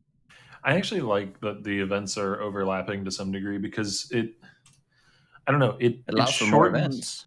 Yeah, it gives more events, which is good. I like that. But it also shortens the events for people like you and me who can play every single day and will probably be burned out by the 5th day of the event without actually hard cutting off the event and making it so that, someone who can't play until the last couple days of the Delve League doesn't get a chance to experience Endless Delve. So I don't know. I kind of see it as a win-win. Mm-hmm. Yeah, I don't know. I would rather there wasn't overlap, because you also have the scenario that when the events are longer and there's overlap, there's more chance that if you have, for example, like a Christmas thing or a New Year event, you're more likely to be like, oh, well, what's the point of even playing? Because I missed one day and then that event starts. And I would rather they were shorter, personally. Like 5 days. I think the overlap thing is kind of weird. And I especially, as previously mentioned, I think it's weird the way they've put the most interesting events over Christmas and New Year when we've got like Endless Heist and Endless Delve at 10 days. I would, yeah. Yep. I mean, to me, it's really weird because if they're rewarding demis and stuff, like what's important is that end result. If you're looking to be like placed or be rewarded, and maybe that's not why people are playing these things. Maybe it is for the free stuff, but like if I'm playing Endless Delve and I'm having a lot of fun, I want to keep playing, but Gauntlet's happening, I'm going to play Gauntlet. So I'm going to be surpassed by somebody else who's like, fuck Gauntlet, I want more Endless Delve. And that kind of feels bad because you're having to give up, like essentially. You just have to say like, yeah, okay, I guess I'm done then. All of it was for nothing. I wasted my time. I hate playing video games and all that, the classic, the usual. I mean, that's like the standard gamer mentality, So, pretty much, yes. Literally, gamers, all they ever do is waste their time, but also they're super mad whenever any of their time is wasted ever. Like, dude, that's all you do. I have some random indie games I would like to finish on. I don't know if anyone else has any other random games they've been playing they'd like to give a little plug, because I think it's fun to be like, yay, video games on our video game podcast. The only other game I've been playing is certainly not a little indie game. What, is it Minecraft again? No, I picked up Red Dead Redemption 2. Oh. Somehow avoided spoilers for the game up until now, aside from, it's about cowboys who do some shooting, rooting, and tooting. How far into it are you? I've played for like 10 hours. I'm at the point where we head down south, which is like a 30-minute horse ride away from not being down south. The map's a little weird, but the game's fun. Have you had the fun bug yet where you have your weapon loadout, you get on the horse, you get off the horse, and your loadout is different? I didn't realize that was a bug. I thought it was supposed to be like this immersive feature where when you get on the horse, you put your weapons away, and then you got to take them back off when you get off the horse. Just like how the horse, poops on schedule, and how you have to shave your own beard and all that sort of stuff. I've had this conversation with a few GGG devs. I think Red Dead Redemption 2 is the best worst game I've ever played. There are so many things about it which are like really cool, and then so much of it is just like, fucking hell, go away.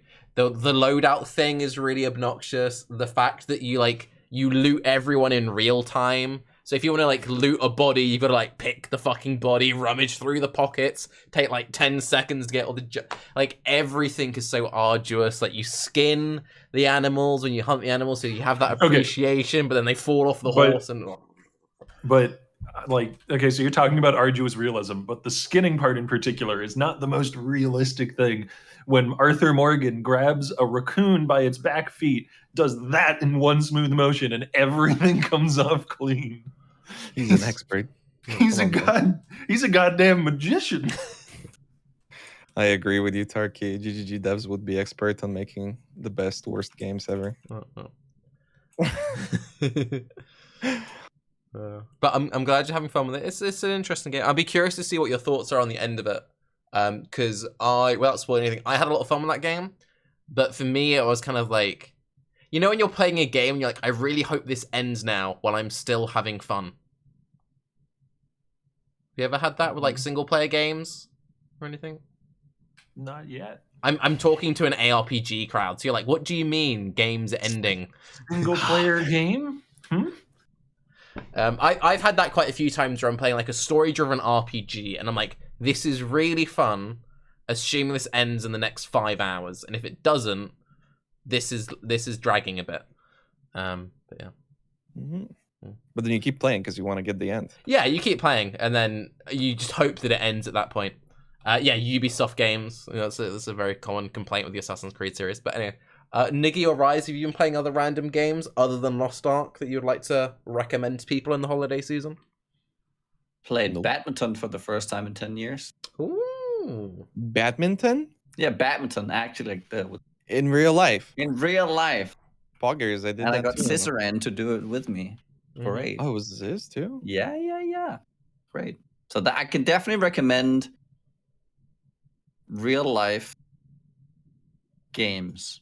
All the board games are fun. Board games are lit, yeah. Fun. If you're talking about like free games, and you're talking about RPGs, play Disco Elysium if you haven't yet. Oh, with the voice acting. Yeah. And that's the story. It's like it's where it's a journey. You want to know how it ends, but you never want it to end. So you want to be this, disco cowboy on his journey forever. Damn. And once you realize what the whole thing is all about, you never want it to end. Oh yeah, I watched this one anime. Very it was cool Super game. Poggers. It was like Super Poggers anime, and I really enjoyed it. So I ended up playing the game too. And League of Legends is great. I can recommend it. Oh no! Actually, Raiz, turn back now. Unironically, my girlfriend, she's like, "What should I watch?" I'm like, "Dude, you should watch Arcane. It's the best thing ever. Arcane is actually super so Pog. good. It's so good." And then she was like, "Yeah, should I try League of Legends? I like a game with a story." And I'm just like, Do not. Alert. Okay, the other day I woke over because she's been sick. Okay, so she had like nothing to do, and she's like a workaholic, so it was driving her crazy. I walk into the room and I see she's on her laptop and she's like playing something. She's really focused. I look over, she's fucking playing Raid Shadow Legends. Unironically, that actually happened. It was crazy. You need to stop her right now. When did this podcast become sponsored? Yeah, I better be getting a check for this. It was crazy, but use code Rescue T. Holy shit. Yeah, but that's how because she's never played games, so that's how they get you, man. I'm shocked that so it's even crazy. So I told her it's the type of game where you can't win unless you pay money, and she's like, "Okay, I'll stop playing then." And I didn't even go into details. That's all I had to say, and she's like, "Okay, yeah, I'm done." Next time I walk over, this was after the League of Legends thing. I'm like, "Nah, you don't want to be playing MOBAs." I go there, she's playing Smite. where the fuck is she finding these games? I don't even know. How the fuck do you find Smite in 2021? How does that happen? But she won't play Dota. I don't know. Let's pray for the best. I showed my dad Dota too, like 7 years ago. He has like 8,000 hours. It's sick. He's a big fat nerd. I would get the girlfriend on auto battlers. I feel like auto battlers are a really good game. I was gonna ask you guys if she played Ori and she really likes Ori. Like, what's a game with a story that's like Ori and Hollow Knight. Hollow Knight, right? Because that was the black and white guy. I was thinking, but I didn't know if it's actually. I thought there was kind of more roguelite, or is it? Celeste would be another really good one. No, Celeste! I remember that one. It's pretty solidly like a platformer. It's sort of like a Metroidvania kind of style of platformer. I don't know. I haven't played Ori specifically, so I don't know if it fits in that genre.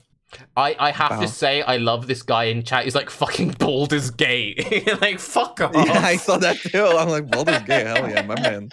Great game. But that's like, oh, you've never played video games before? Let me give you this random CRPG from the 90s. Have fun. I mean, unfortunately, she's one of the victims of this laptop's great. It's got 2 graphics cards. She's got that, and it's like a Lenovo from fucking 17 years ago that when she bought it, it was blue screening already. And it's like, oh, fuck. This is not going to work. You know what it has to be potentially a really good shout? Something like RimWorld. Ooh, isn't that the sort of game that you lose your life to? Yeah. That's the problem. Yeah. I want her to play video games and have fun with it, but every now and then. So games like League, games like RimWorld, like I feel like it will ruin her, I mean, I honestly, I feel like RimWorld is the perfect video game if you're like, okay, I'm dating someone, they kind of want to experiment with video games, because with that they get to do the Sims thing, and like Sims is fucking like crack. That's good. But like with Sims, it's you're then spending like $5,000 because of the way they break up their stupid DLC. Whereas something like, RimWorld, they get invested in the narrative, they can dress things up. I think something like that's be lit. I would say Battle Brothers because, I'm into that, punishing shit, but that's a bit too extreme. I think RimWorld that's the thing. Safe. I've been thinking about this, and I genuinely think that if I had a kid, I think I'd tell him to not play video games. Because I was thinking like, yeah, this shit's gonna ruin your life. Because I kind of thought about her where she's got kind of a very similar personality to me. I'm like, dude, if I ever show her like a super addictive game, like if she ever were to get into a MOBA, it would ruin her life. I can actually give you a really good example of that. I know someone recently, and they were like, oh yeah, I used to play RuneScape. I'm like, dude, I never knew you used to play RuneScape. Like, yeah, I was obsessed with it in school. I don't play any games anymore, though. I haven't got a computer. I wish I could. And I'm like, oh, you can play RuneScape on mobile. And then I'm like, ooh, what have I done? Yeah. Oh, what have I done? No. Like, no, maybe I've made a mistake here. Yeah. If you want a single-player story-driven game that would probably run on an older machine, Bastion is great.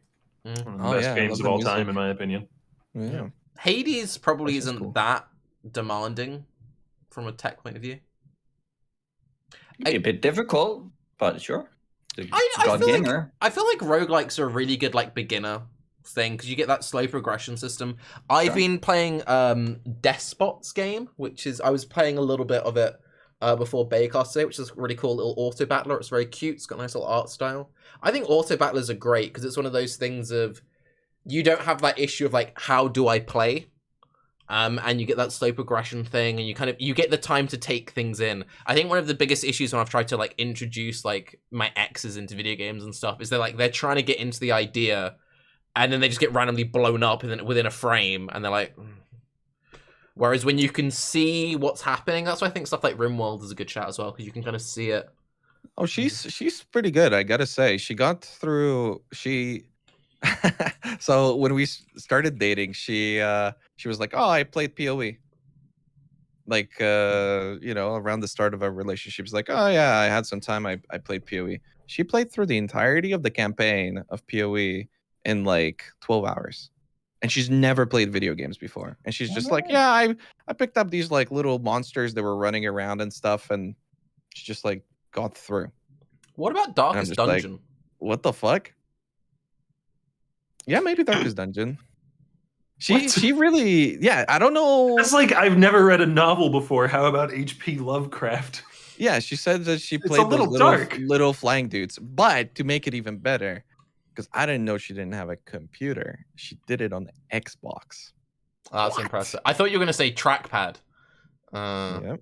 What's more impressive, getting to maps on trackpad or on controller? Controller is not that bad for PoE. It's just flasks. Like when you realize that flasks are like important in PoE, that's when console gets ruined for you. But until then, I feel like console PoE is actually pretty fucking fun. But eventually you change your keybinds and then that's fun. Unless you're playing on a PS1, then your game doesn't work. I don't know. Oh, that's a pretty big rager too that people are having right now about how the events aren't on PlayStation. Console. That's a really good shout out. I wanted to talk about that. Yeah, it's a sad time. It's a weird. I mean, I'm assuming that it's a decision, but I think somebody from GGG even said, or maybe it was in the FAQ, something like, no events are only on PC ever. As if like it's not gonna it hasn't happened before and it won't happen in the future. That's a pretty extreme take. I think what might I don't know. This is just me speaking from like watching other devs from other studios talk about patching stuff. There's a word for it, that if you want to patch to console, you need to send it to get approved beforehand. There's like a screening process. I don't know if maybe the events would have that same thing, in which case it just wouldn't be feasible to certification. I don't know if you would have certification issues with events because you need like that month clearance, 2 month clearance to then, in which case, how are you meant to? I don't know. Has there never been events on console before? I feel like there has been before, though, hasn't there? I can't think of any. I mean, even the fact that leagues launch on console a week or 2 weeks later, even, it's pretty crazy. Apparently they did last year. Yeah, odd. Maybe I'm misquoting here about like when exactly. I can look it up. I'm pretty sure that it was in the FAQ. I imagine that maybe it was from like running them in the past. They had issues with certification. They're like, this was just too much aggro. We're not doing this again. I could very much see an issue come like that.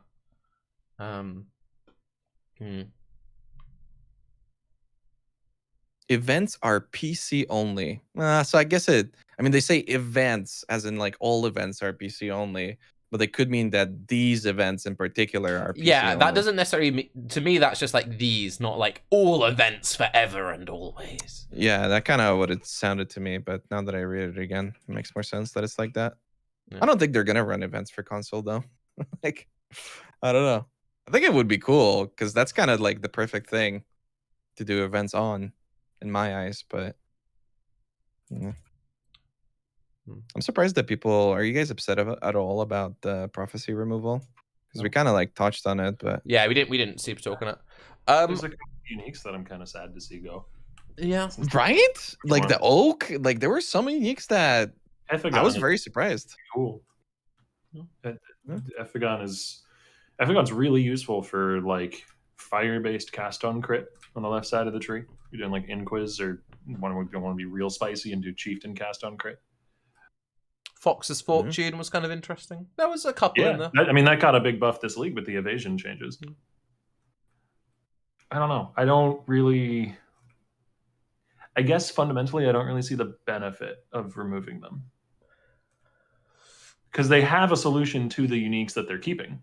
They're just going to have them be added to the general drop pool of map bosses. Like, do you believe that that's a temporary solution? They said like, oh, we're going to change it. And whether it's temporary or not, it is a solution that they're using. So like, why are these ones going away? Why? What benefit does that serve? You know, I think the point was that like their base, because they're removing the base items of many of these essentially, and they're just adding the prophecy ones into the core drop pool. So for a lot of these, like the oak, for instance, the shield, like the base item is pretty useful, or the Namahu Tiki, it's the Kari Tiki or whatever it's called. That's like the level 5, and those are like useful, but for low level characters. Sure. And then I guess not enough people use the unique version for it to make sense for them. Same for the Fox Shade or whatever. I think But it's People good level for with Fox Shade, but then don't do Uber anything else. Zeri being more attractive. That's great, yeah. Oh Yeah. yeah, that's a cool But there's one. so many interesting uniques in Path of Exile that are like worth keeping, even if they don't win a popularity contest. I don't know how many people use Disintegrator nowadays. That's maybe not a fair example because it's a boss unique, but like there's a lot of powerful and interesting uniques that you can build around that are not particularly popular, but I don't think that means they should be going anywhere. Like they're cool. I mean, that's kind of the feedback that they receive over and over from the player base, no? That like the unique pool is very bloated and there's so many things that are just literally useless. 99% of the uniques are just alchemy orbs at the vendor.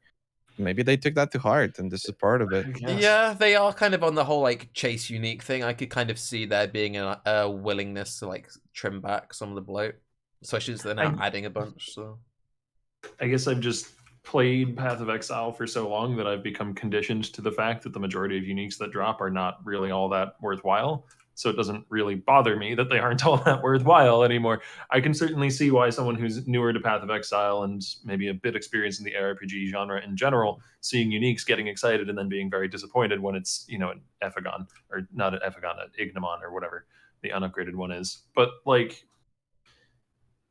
yeah, personally, it doesn't bother me at all if most of the uniques that drop are garbage. Because at worst, I'll ignore them and take them off my filter or vendor them for some alch and alt shards. And then that one time when I make a build that does use Ephagon and is a cool build, I kind of want it to be in the game so that I can take advantage of it. Like, I like having weird, obscure little things in the corners covered in cobwebs, basically. Like, Yep. It's neat having those little corners of the game to explore, and I don't really think it hurts anything too much, personally. I think a lot of these sort of uniques like grow in power with patches, and sometimes it's to the point where without a buff, they just start making sense. So, Yeah. but simultaneously, you did call everybody a noob. Like, if your opinion, like you just said, newer players, it's like, oh, if you have a different opinion on this, you're a noob. No, No, I'm kidding. But I'm not saying also, that's the only other possible opinion. Yeah, it's always surprised me. I'm fully with you on this. I think like trash uniques aren't an issue, but people always think that they're a big issue. But then I don't really see how other ARPGs don't do the same thing. So I don't even know where they're getting this mentality from. Like, are there other games where uniques aren't trash or like legendary items? Like, you outscale them, I guess, but then it does make them trash. But then they were useful at a certain point. I'm not sure. Were there bad uniques and stuff like Titan Quest? Not Yeah. a game I've played. I mean, all of them, from what I remember. It was like a long time ago, but I was playing some Titan Quest not that long ago, and I was always kind of excited when uniques drop. Lost Epoch. I mean, it is exciting. I feel like with a lot of ARPGs, there might be a situation of like a unique drop, since kind of like this is just a whatever item. But I think PoE definitely has the most like whatever unique pool of an ARPG I've played. I'd sooner see some of them buffed then. Oh, obviously, I would make much them more rather. interesting. I don't know. Like, it does not sit well with me, because so many of them are niche but not unusable. Like, Foxshade's unlucky damage effect is really cool, and Ephagon solving accuracy entirely for builds that can't really manage to otherwise is really cool. Like, these are powerful effects. They're just niche, and that's fine. That sort of thing should exist. Raiz hinted at it earlier that like metas will shift over time and some of these things will come back into vogue. Like, I remember there was a little bit when there were people pushing Delve and doing some immunity builds with all the fizz taken as LE effects, where Lightning Coil was suddenly worth something again, because there was a meta for deep delving that demanded a lot of Lightning Coils to be like double corrupted to get the right implicits. And like, that's awesome when an old school unique like that comes back into being worthwhile.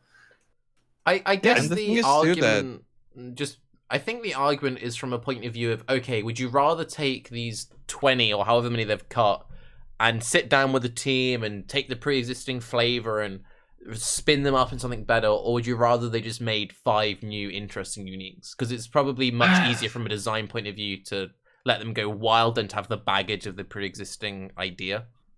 I just think it's a bit of a false dichotomy. I think you don't need to sit down and update 20 uniques in order to make 5 new uniques. I think the older ones can coexist with the new ones being designed in the game, but maybe there's more bloat than I think there is. I just don't. I don't think it's a huge problem. I fundamentally disagree with that point. Like, I just don't think it's a huge problem. I think maybe adding new, because like even the old uniques that are deemed completely useless nowadays, maybe they're low levels or maybe they're kind of like temporary items like Nycta's Lantern and all this sort of stuff that it made sense at a certain point in the game. I think it's only ever an issue when it's a new league and they're adding a unique that doesn't make sense, and from the design of it, it never will in the future. That I can see being an issue, but things becoming outdated, that's naturally going to happen in a game like PoE. Like it was useful before, now it's not anymore, and then hopefully it will be in the future, like in the case of Lightning Coil. But simultaneously, Lightning Coil at a certain point was the item to have. It was like the #1 chess piece. So, but okay, let me put it from a different point of view. How would you feel if instead of uniques they were saying we're trimming a bunch of like stupid div cards? Because you could argue the same thing. It's bloat for bloat's sake. Yes, certain div cards have fun flavor to them, and they might have fun art or fun flavor text. But like, would you be upset if they were to get rid of some of the random trash div cards? It would upset me less because the things that they give would still be presumably available through other means in the game. Yeah. So you're just deleting a path to a thing and not deleting the thing itself. But on the other side of the coin, I don't care about the trash div cards being in the game because I could just click two things in my loot filter and hide them, and then they don't exist anymore for me. Like it's not a big problem. I just don't show the coming storm. I just don't show Reign of Chaos. It's fine. And before anyone says anything, because chat's like, but people pay for those. I know people paying them. I was just using them as a comparison point. I mean, people used to pay for unique items too. Yeah. For a very long time, and there was a lot of them. Streamers and stuff. Notch has uniques in PoE. King Kongor, big names. I didn't know for a long time that Infractum was Notch's unique, but if you move around the letters, it spells Minecraft. Yep. I think he has like 3 different ones. Oh, I didn't know that. But I don't think any of us are sad about Navali going away, right? I mean, no. Like clicking Seek Prophecy and all that? 5 for 1, but what is the one? I'm not going to miss hearing that. I'm just happy that out of all the challenges that I've ever done, because I never do challenges, but the one time in one league that I did all of the challenges, got the monkey. That was Prophecy League, and I got the monkey. And now my monkey is somehow going up in value, even though it had no value in the first place. I still feel good about it. You sound like you're talking about NFTs, digital monkeys going up in value. Yeah, I'm rich. You know who I actually do feel bad for in all of this? The poor lab farmers are losing out on Twice Enchanted. Yeah. Gift of the Goddess is going to go up in value quite a bunch. I think Twice Enchanted going is actually kind of sucky. Yeah, I mean, that's kind of... Really? I mean, just if... There's workarounds. There's loads of ways they could, like... Just make lab better then. Yeah, they could. They could. They just did. That's the thing. They just made it better, and now they're making it worse.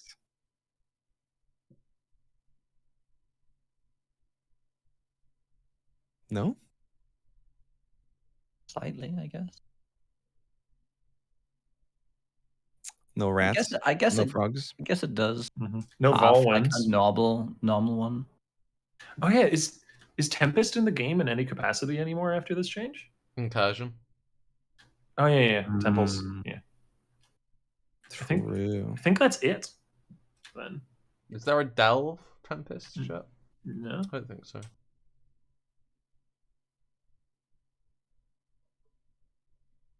Yeah, I'm not going to be too sad to see that go either. I don't know. I mean, Tempests were purely upside, basically. They would just throw in a bunch of extra quant in your map. Oh, yeah. Is there not like a Sextant or something which gives Tempest?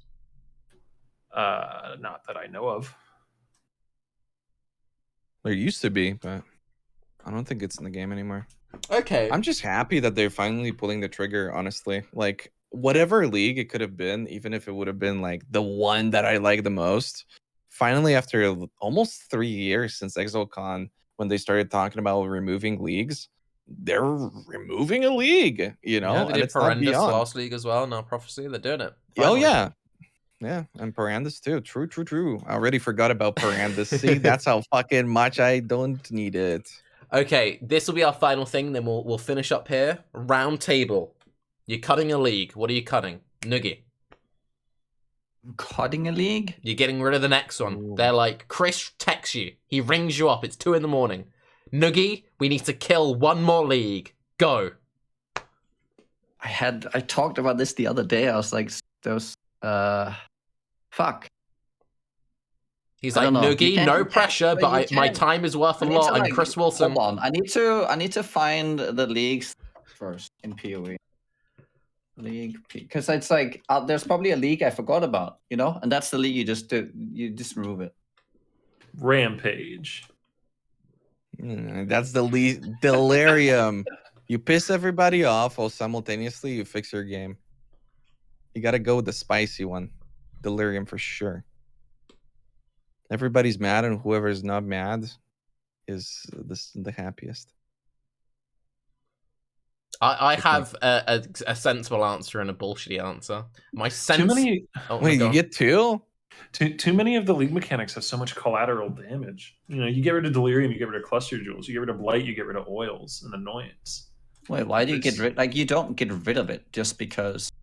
Yeah, I mean, you'd have to come up with a solution to throw them into the game somewhere else, or I guess keep them in the game where they are at their very reduced levels, because like you don't get that many out of Delve or Heist. That's what they did with Synthesis. That's what they're doing with Prophecy. You know, they're keeping the good aspects of it and removing the bad ones. So I would, assuming they would keep the good stuff.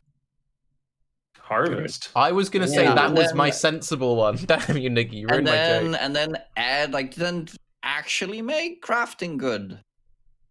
But not as like it doesn't, because I don't know. I don't think Harvest as a league. I understand the crafting, and I very much like draft. One of my favorite leagues, like one of my the leagues that I played the longest were, you know, leagues that had better crafting due to Harvest. But I was always annoyed with Harvest itself. You know, it's because of in despite of Harvest being how Harvest is. It just provided something. Harvest really lost its identity and also to become this ugly necessity in the game for sure. Despite, fully agreeing. Like when Harvest was functioning the way that it was intended to initially, or for even a while when they like rejuiced it up and nerfed it and rejuiced it. It made a lot of sense. Now, I don't know. I feel like it's only limiting them. Despite myself personally still finding it quite useful, realistically. I mean, it's still the best way to make shit, I guess. For the most part. Yeah. Especially now that you don't have to spend scours. Hell yeah, dude. Scour buff. I'm surprised no one mentioned Torment, which really doesn't fucking add anything of value, except for rip clips from the fucking explodey martyrs. It's the last thing, the martyrs. It's like the last thing, and they haven't really, because everything, all other DD has a form of animation. Martyrs, I mean, I guess it has an animation, but not really. Like you can see the ghost and you can see the green stuff, but then you're assuming that it's one of the 20 ghosts and you just instantly blow up and you're dead.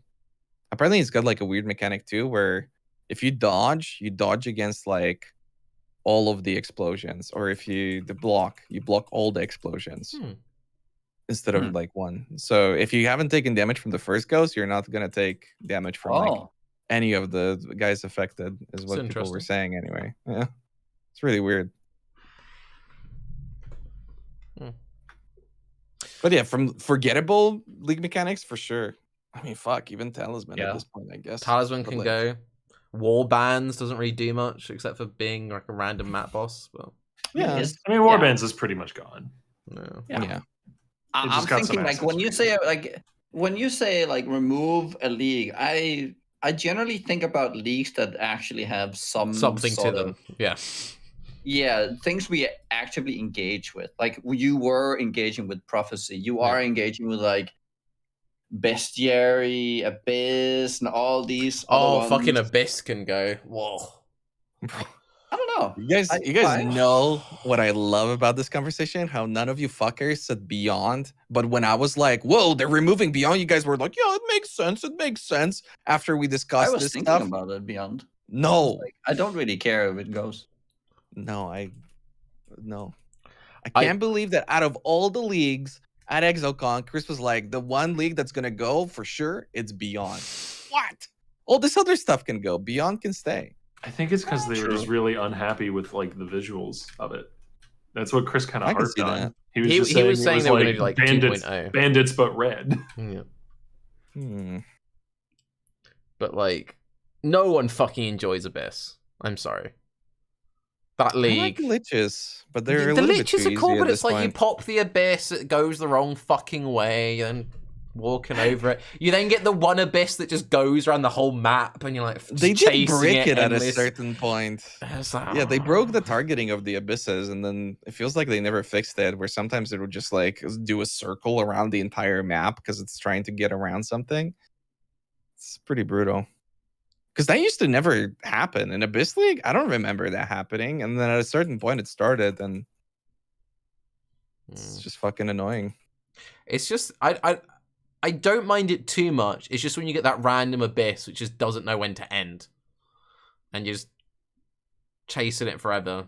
And yeah, but like you don't even need the rewards from Abyss, even if you're on SSF. So for me, like, I'll usually. It's like. Well, for me, usually I'll like pop it, and then the depths can only spawn on like the first one.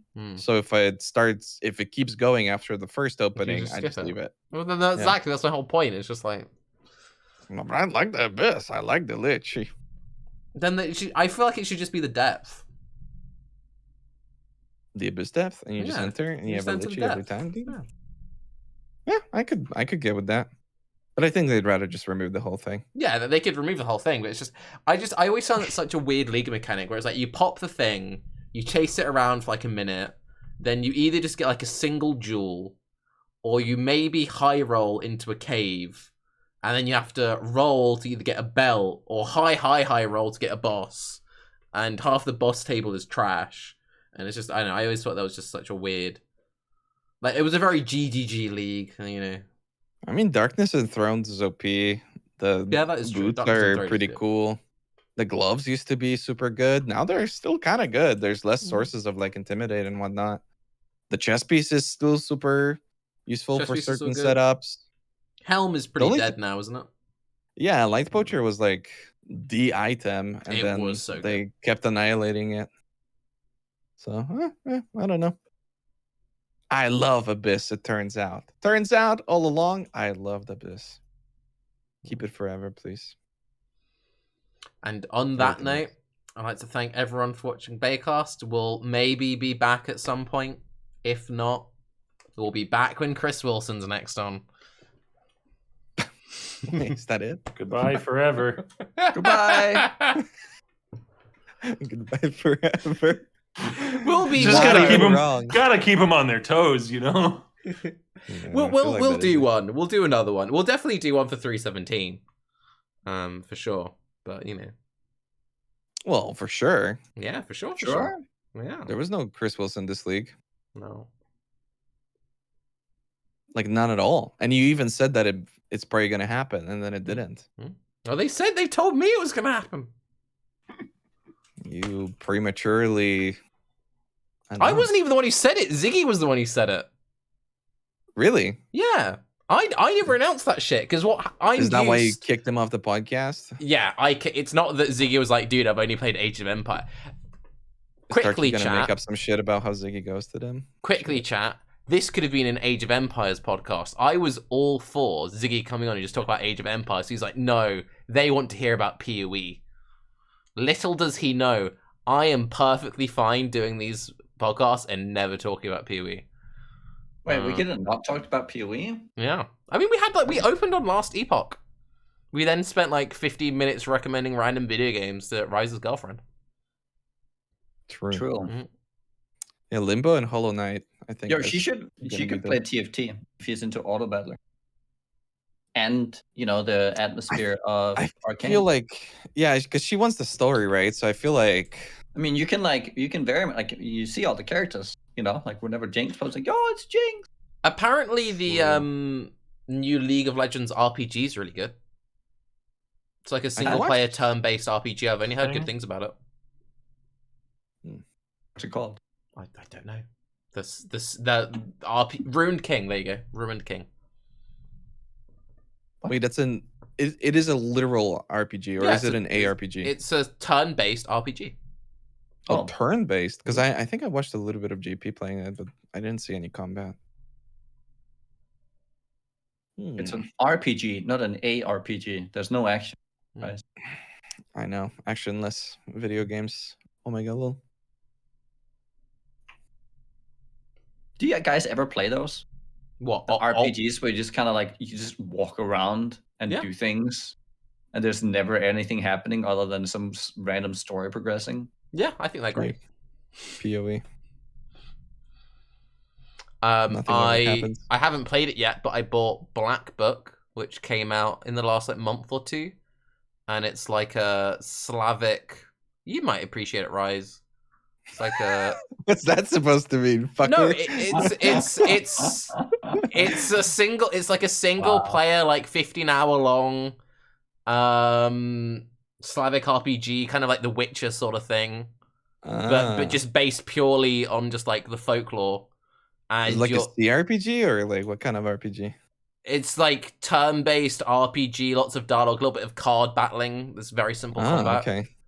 That sounds cool. And you're like a random, like young farmer's girl sort of thing, just kind of like helping out. I think you're meant to be like a witch in training, and you just like go to the village, and they're like, "Yo, we've got imps fucking us up," and you're like, "I guess we help," you know. And they're like, "Go do this thing," and you've got the little babushka, and you're like, "Yeah, I'll work it out." You know, it's a vibe. You know. Okay, here's a question, Tarke. Why do you play all these weird games? Why don't you play like some mainstream shit? Why don't you play Dota or League of Legends or something? Why do you always play these weird games? You're one of those guys that has like 300 games on Steam, right? But he also plays them. I actually do play. Like, there are two types of people. There's the people who have 300 games on Steam, and then there's the people who have 300 games on I Steam have 139 games on Steam. I just flashed my Steam on thingy. I don't actually have that many. Damn. But I play them all. To me. I play them all. I will say it's kind of weird actually playing them and not just buying them. That I don't really understand that.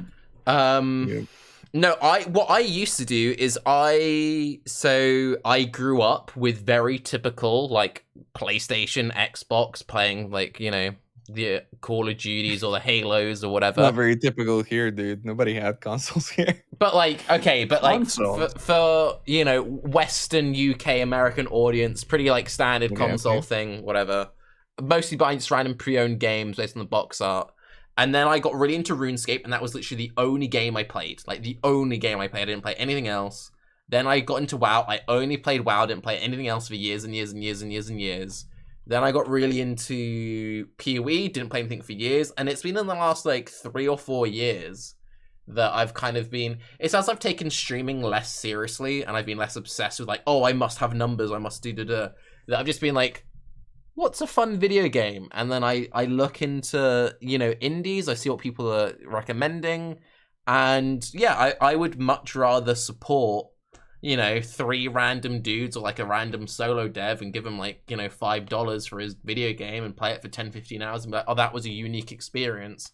Then be like, oh, dude, do you want to play the latest Battle Royale? Because it's like, I've already played it. Like, I don't need to play Brown Shooty Game 8000 because so many just like, brown, sand, but this is now the future, and now all shooty games are future for 10 years, and then they go back to World War II shooters. It's like, I don't need to play that shit, because I played it when I was like 12, you know what I mean?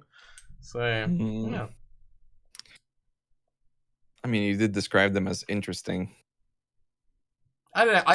I don't need a game to be interesting. I like it when a video game kind of has a reason to exist rather than just like, okay, we've made one Assassin's Creed. This is next year's Assassin's Creed. This is this year's Far Cry. Like, I'm just not interested. It's like I played Far Cry 1. I don't need to play Far Cry 12 because I've already played Far Cry.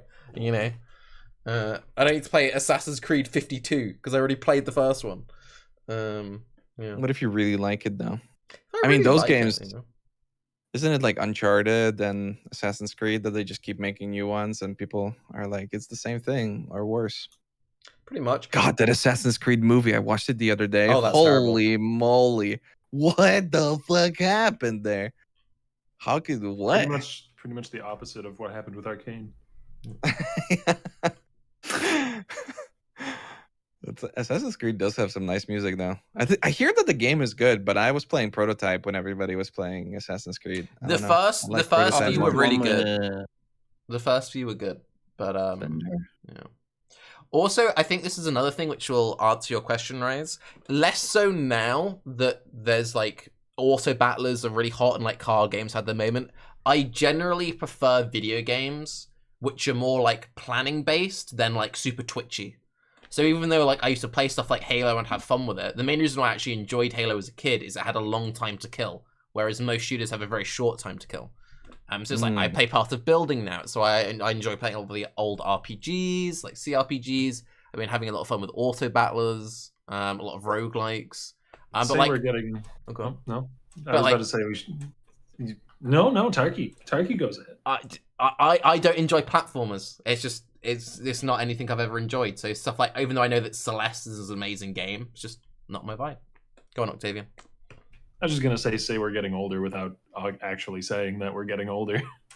But I used to play that shit when I was young though. Like I think my favorite game as a kid, it was like a Pokemon trading card game on the Game Boy. That shit was the fucking bomb. Okay, Octavian Pokemon. It was a really big franchise in the 90s. I saw some concerned parents about it. Yes. Yeah. Saying their children were being taken in by the devil. And they were becoming Pidgeotto. That happened in Poland.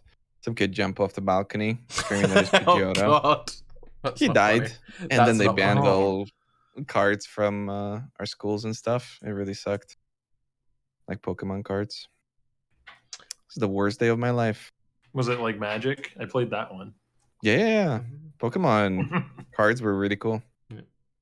What a great game. And now people just use it for being millionaires. But Yu-Gi-Oh! Really. Yu-Gi-Oh! Had some good Game Boy games as well. Mega Man. But not the normal Mega Man game. But instead... Battle Network is what it was called. It was like a series of 7 or maybe even 8 games where they were so I don't even know how to describe it. So you had like a grid that you would move around and it was really fast paced, and the attacks that you would get would be cards. And then you would make a deck, and then you would kind of like slot it into your auto guy that might have been Mega Man or like other things. God, I fucking love those games. Played it so freaking much. It was like a good combination of a card game and also a fast-paced game. I know. When I was a kid, I was playing like CRPGs and stuff, so now I kind of like the fast-paced stuff more.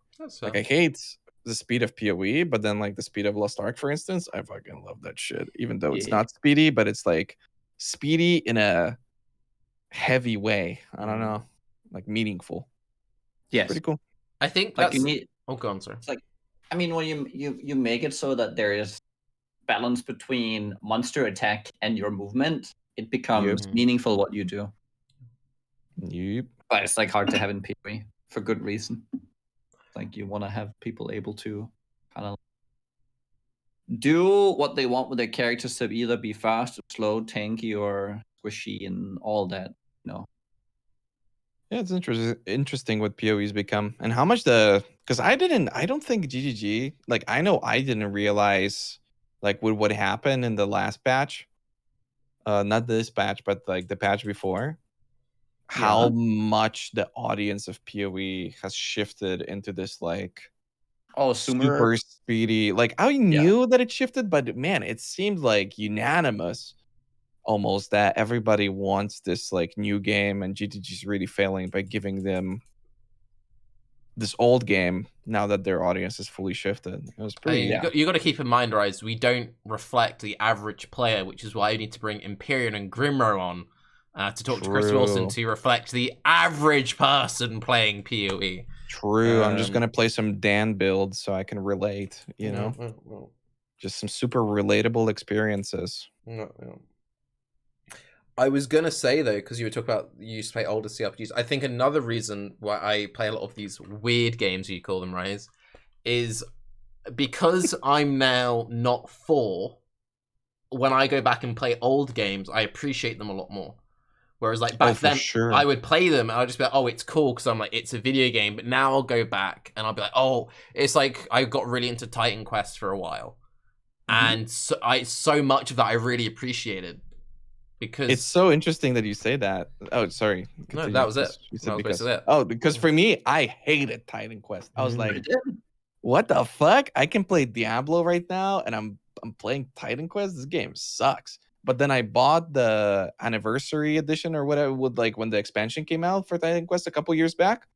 I really appreciated a lot of aspects of it, but I was also the kid that loved Baldur's Gate 1. I loved that shit. And then I couldn't get into Baldur's Gate 2 because they changed the resolution of the game, so I felt less immersed. And it was like, fuck, dude, my character's so zoomed out. Like, these guys just don't seem like characters to me anymore. Did you ever play the Dark Alliance games? Oh, yeah, for sure. On my Game Boy and everything. Yeah, it was pretty fun. I want the resurgence of pool RTSs again. If there's one thing I would love, it's just like good RTSs. It's a new Age of Empires game, right? Yeah, Age of Empires 4. I've heard amazing things about it. I want Command and Conquer and those styles. I don't want the what do you call them? The age, like the what do you call when you go from like but from like one age to the next age, the Iron, the Bronze Age, and like the very I know what you mean. I don't know. Like you don't want the historical ones. The Age of Empires style games. Like the history RTS style games, you know, where they follow the eras. I want like space and tanks and Command and Conquer and StarCraft. Yeah. Those kind of RTSs. Like a Warhammer 40K RTS. Yeah. Warhammer. Oh, yeah. There was a new one that came out. Bro, there was the Warhammer 20K or 40,000. Yeah, that was actually one. That was a good one. Oh my god! Also, I love turn-based games. And those were nice. I really liked 40K as well. Command and Conquer. Yeah. You can play the new Command and Conquer. It's a mobile. It's very PogChamp, dude. I hear great things about it. I think that came out a couple years back. Happy about the rework of Command and Conquer, the one that was recently out. Oh, recently? Yeah. I just remember the Total Biscuit video when they announced like Command and Conquer Mobile, and he was just fucking losing his shit. Shit all over that whole franchise. I cannot believe it. And the browser game and the weird FPS. I played all of it. I was so disappointed every time. Generals was like, all right, but I want to go back. I wanna see. I don't know. I want like Denis Villeneuve to come in and do a movie with Kane and all those guys for Command and Conquer, and that's what I want. Yeah, that's like 20-year-old stuff now. It's been like 20 years. Yeah. I'd be quite. Command and Conquer was so cool. I'd be quite curious to see a resurgence of, because these games still exist now, but they're all procedurally generated roguelikes. But stuff like Bard's Tale or like more stuff like Legend of Grimrock, I feel like that's something where you could put an interesting modern spin on it, but not just be another roguelike procedural. And I like roguelike procedural, but I feel like dungeon crawling has kind of lost its meaning. It's just like a tag people just throw and get. It's kind of like ARPG. People are like, oh, have you checked out this new dungeon crawler? And it's like, this is not a fucking dungeon crawler, dude. I don't know. I don't even know what those games are. I need XCOM to blow up and revitalize Chris in his pursuit for an XCOM style game. And so once we're like after PoE2, he will go and make a new game that is going to be an XCOM style game. That's what I want. You were really into XCOM. I remember you I playing love it for a while. XCOM. It's my favorite game that I hate.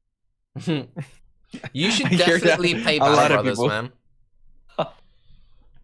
Also, War Tales. I may as well fucking shout it out. They shot me a key. I haven't played it yet. It went into early access literally today, and it's kind of like a mix of Battle Brothers and kind of like a Mount and Blade sort of a vibe.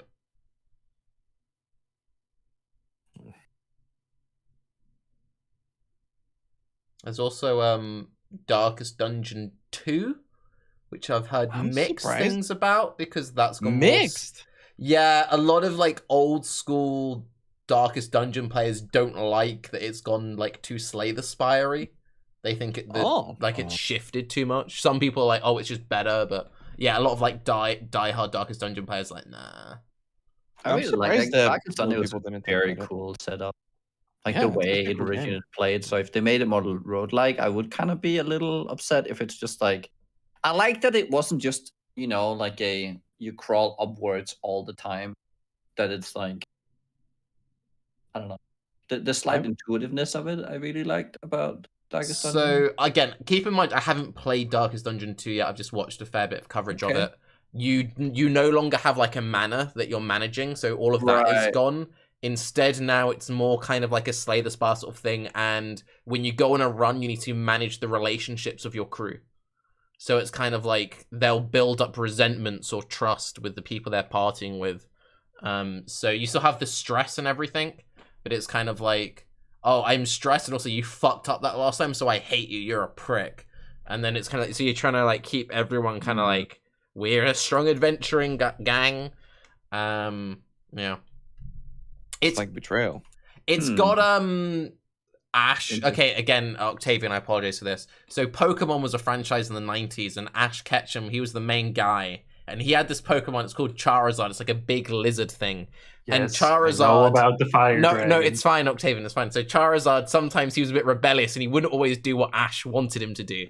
Sort of that, but Darkest Dungeon. This is factual. Yeah. So, like, if Charizard got really depressed and spiraled into a cycle of self-harm. Yeah, but there's just... And his group is only Charizards. With different haircuts. To be fair, it definitely fits the theme of Darkest Dungeon. I was surprised that there weren't more elements of characters not liking being around other characters. It kind of was like that, but only lore-wise from what I remember. Just thinking about that sounds like a management nightmare because it gets very complex and complicated, right? It's like this guy can't poop with that guy, but I need him in my main crew. I could totally see how I could just get annoyed with a mechanic like that if it's not well done. Yeah. But when you said mana, I don't remember a mana like the torch levels or. No, I didn't say mana. I thought. What did you say? Didn't you say? Oh, mana? Like mana, not as in like MANA, but MANNER. Oh, in your manner. Yeah, yeah. Or it's called it mana. Yeah, sorry, English. Wait, you say mana? Mana is in like the resource that you spend. I spend mana to cast a spell, and you could say I live in a manor if you had a lot of money. I heard manor. Maybe it's because I'm in the UK now. I can understand. Manor. There's a soft R on the end of it. Yeah, but is there an R? Are you saying the R? There's the R versus mana, which is an A. Okay, there's no R then. Mana, like watch your manners, has an R in it. Mana. It's right on the. Yeah, but you're not saying the R. It's subtle. It's there. It's subtle. No, it's. non-existent. It's very silent. I don't know. For me, it's like I can. I wasn't even. I hear it in my head. Like if I were It's to a very say, British thing. Manner. It's like we don't say our T's, but you can sort of hear them if you think hard enough. Don't justify him, Nugi. What? No, I actually, if the world turned into British English, I would prefer it. I think Really? it sounds. I'd miss the Boston accents I grew up around. I'm okay with Boston. I like the Boston name. It's very cool. Generic American accent, I think, is very boring. How does it need to be interesting? I'm confused. It's just a means of communication, no? Language is a beautiful solid thing, argument. Although, actually, this is something for anyone who wants to. If you want to ever fuck with British people, have a language with a rolled R. We cannot roll R's for shit. Oh, I hate rolled R's. They're the worst. I cannot do it. Carvaroscu. You can't. As a Dane, we can't do it. Wait, you can. Come on. Carvaroscu. Come on. No. You can do it. No, I'm not gonna try. Try You're baiting me. No, I refuse. I found out that at a certain point in my life, and I don't know when I started saying zoom, it started tingling the back of my mouth, and it never did that before. And now I have like it's already really like itchy and tingly and annoying. I don't know what happened about that. I developed some weird fucking spasm when I go zoom. Fuck no, my lips are itchy. Actually, another recommendation for anyone who wants to really get ingrained in British culture, watch People Just Do Nothing and This Country. Those are two amazing shows that anyone who's seen them will be like, yes. So again, People Just Do Nothing and This Country. Who do you need to be to watch these shows? Sounds like Seinfeld. What is it? What is the show about? I gotta be careful with you, Tarke. You're very no. These are like good. So People Just Do Nothing. I think you'd really appreciate it. I think streamers would appreciate this a lot.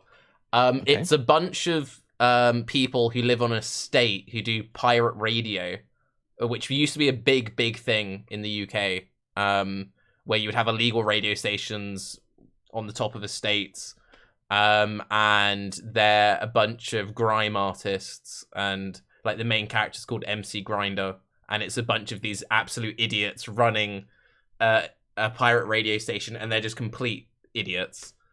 And it's very representative of a certain like culture. You should just watch it. And then This Country, MC Grinder. Yeah. And This Country is a similar vibe, but it's following two young adults who live in the middle of the countryside. And again, it's super representative of the UK because it's just there's fucking nothing to do. And it's just it's very funny, but also very depressing because I know people like that. And yeah. Also, right, Octavian. So radio, basically, it was a big thing in the 90s. Man,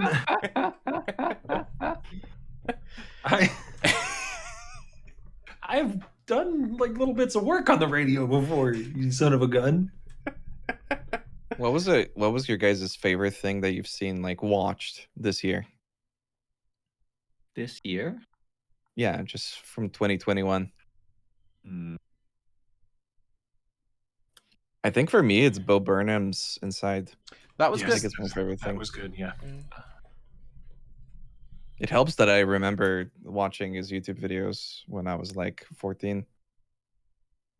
It's actually, I was thinking about it, and I'm like, yeah, that's probably my favorite thing all year. I don't know. I think Mandalorian is this year. Ooh. Was it this year that the last season of Mr. Robot came out? Oh, is that good? I remember you talking about that. I watched like some of the first season, but I watched like the first 2 seasons. It was good. I just stopped following it. The last season is like out of this world good. Oh, really? You watch a lot of TV stuff, though. I think I might have just watched it. I think I watched it this year. I didn't know it came out before that, so I watched it. It might have. That counts. It came out, but I watched it this year. So yeah, that counts. The last season of Mr. Robot is probably a highlight for me in television recently. It's like 4 or 5 seasons, right? 6? 6? Wow. Or is it only 4 or 5? Oh, you might be right. I might be thinking about another. I think you might be right with 4. Good. 4 I can do. Yeah, 6. 4. It's 4. That's like a One Piece situation. It's too Yeah, much. yeah. I don't know that there's anything that's a One Piece situation aside from One Piece. Maybe The Simpsons. I can't relate because I stopped watching One Piece and I could never. Usually I prefer reading, but then I don't know. I can't get into the reading. But then I did watch every Sunday for about 15 years. I watched One Piece for like 850 episodes. So I can't like relate to getting into something like that late. What about you, Octavian? What about me? So television, it was really popular in the 90s. Favorite thing this year? I don't know. I've been watching the latest season of the British Bake Off. That's been pretty cool. Okay. British Bake Off. Yeah, there's a bunch of British people, and they get together in a tent and they bake things. And then some other British people that are really good at baking things tell all the other British people how good they were at baking things. Yeah. Oh. And then at the end of every episode, someone goes home until there's none left. That's cool. I would probably say This Country. It came out before, but I only watched that this year. Otherwise, I watched a really, really depressing documentary on Alzheimer's, which stuck with me because fuck, that disease is scary. Yeah. I'm not. That was the most enjoyable thing you've watched? Well, no, but it was the most memorable thing I've watched. The most enjoyable thing was This Country, but that documentary stuff. I don't usually get that emotional like watching stuff, but I fucking cried like a bitch during that because it's just this husband just watching his wife just deteriorate in front of him, and there's nothing he can do about it, and it's like, yeah, that's depressing. I mean, it's kind of ironic now, isn't it? That is the most memorable thing. Yeah, I see what you did there. I see what you did there. I have to go and get food. Get some creme fraiche. Yeah. Rub it in. Put it on the sausages that we're gonna make. That doesn't sound like the best. You could. I mean, depending on the sausage, you can do it. Like you can do like a Greek style dipping thing with the right type of sausage. It's really. I mean, that's good. I will keep that in mind. Thank you all for having me on the show. Well, thank you, Tarke, for having me on the show. Octavian, real quick before you go, would you consider ham a meat obelisk? I don't consider meat obelisks in general. Should I more often? Should I ponder them? Yeah, ham. Is that like a meat obelisk? It's like bologna or bologna. Bologna is like a serious one. So Octavian, ham, it was a really big thing in the 90s. No, but like a ham is like, that doesn't look like an obelisk. It does if you cut it the right way. I don't understand what you guys want here. Everything looks like an obelisk if you cut it the right way. What even is that? I'm gonna go. Jesus. Octavian, quickly, before you go, what was your most enjoyable obelisk of 2020? Ham. I'll see you guys in the next Thank show. you, Octavian. There you go. It's final. That was good. I'm scared of leaving because if I leave, I'm gonna go watch the new season of JoJo that came out. I started watching that. It has a fucking weird start, mate. You haven't? Yeah, it's not a good one. I gotta say, I didn't enjoy the manga either. So I was kind of. I mean, I think it looks good. I'm like 6 episodes in. I think they didn't animate enough, but it sounds and like it's got that JoJo animation. But I don't. Have you seen everything before? I've watched everything before. I literally got 5 minutes in. It's just them chatting in the prison cell about her getting watched by the guard. And I'm like, this is a weird start, but okay. Watched by the guard during masturbation. Yeah, It's a weird one. Yeah. But then it makes sense. I mean, I'm sure it does, but for anyone who missed it, JoJo was really big in the 90s. But basically, there's this new thing that's come out on Netflix. Actually, that was good. And the first 5 minutes is her having a nervous breakdown because she got caught by one of the prison guards masturbating in her cell, and I'm like, this is literally the opener. Okay. It doesn't keep going like that. I don't know. They open with like a very anti, like, because the theme of the season is very different. So I remember reading that and I was very surprised. Have you guys watched everything? Have you guys watched Wheel of Time? No, not yet. I haven't heard great things about it though. What is that? So it's like people are like comparing a little bit to Game of Thrones, and like I'm so I get sad when I think about that still. Well, I watched it. I'm like, okay, so there's like a level of polish or something. I was like, I'm not really getting that. It definitely looks like kind of a B rank. It's really weird. There are there's like the big enemies. They just don't look the part. They don't look what I'm expecting.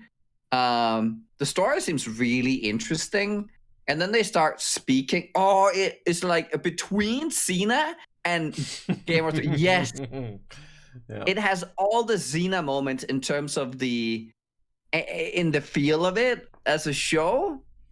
Like I watched a lot of Xena when I was young. Xena was good. Or younger. Yeah, everybody watched a lot of it. No, it was great. Now, what really gets me is when they start speaking and they all speak with like weird British accents, and it completely kills the mood. I'm like, dude, put up some kind of what do you call it? Like some kind of like fantasy accent at least. Do anything.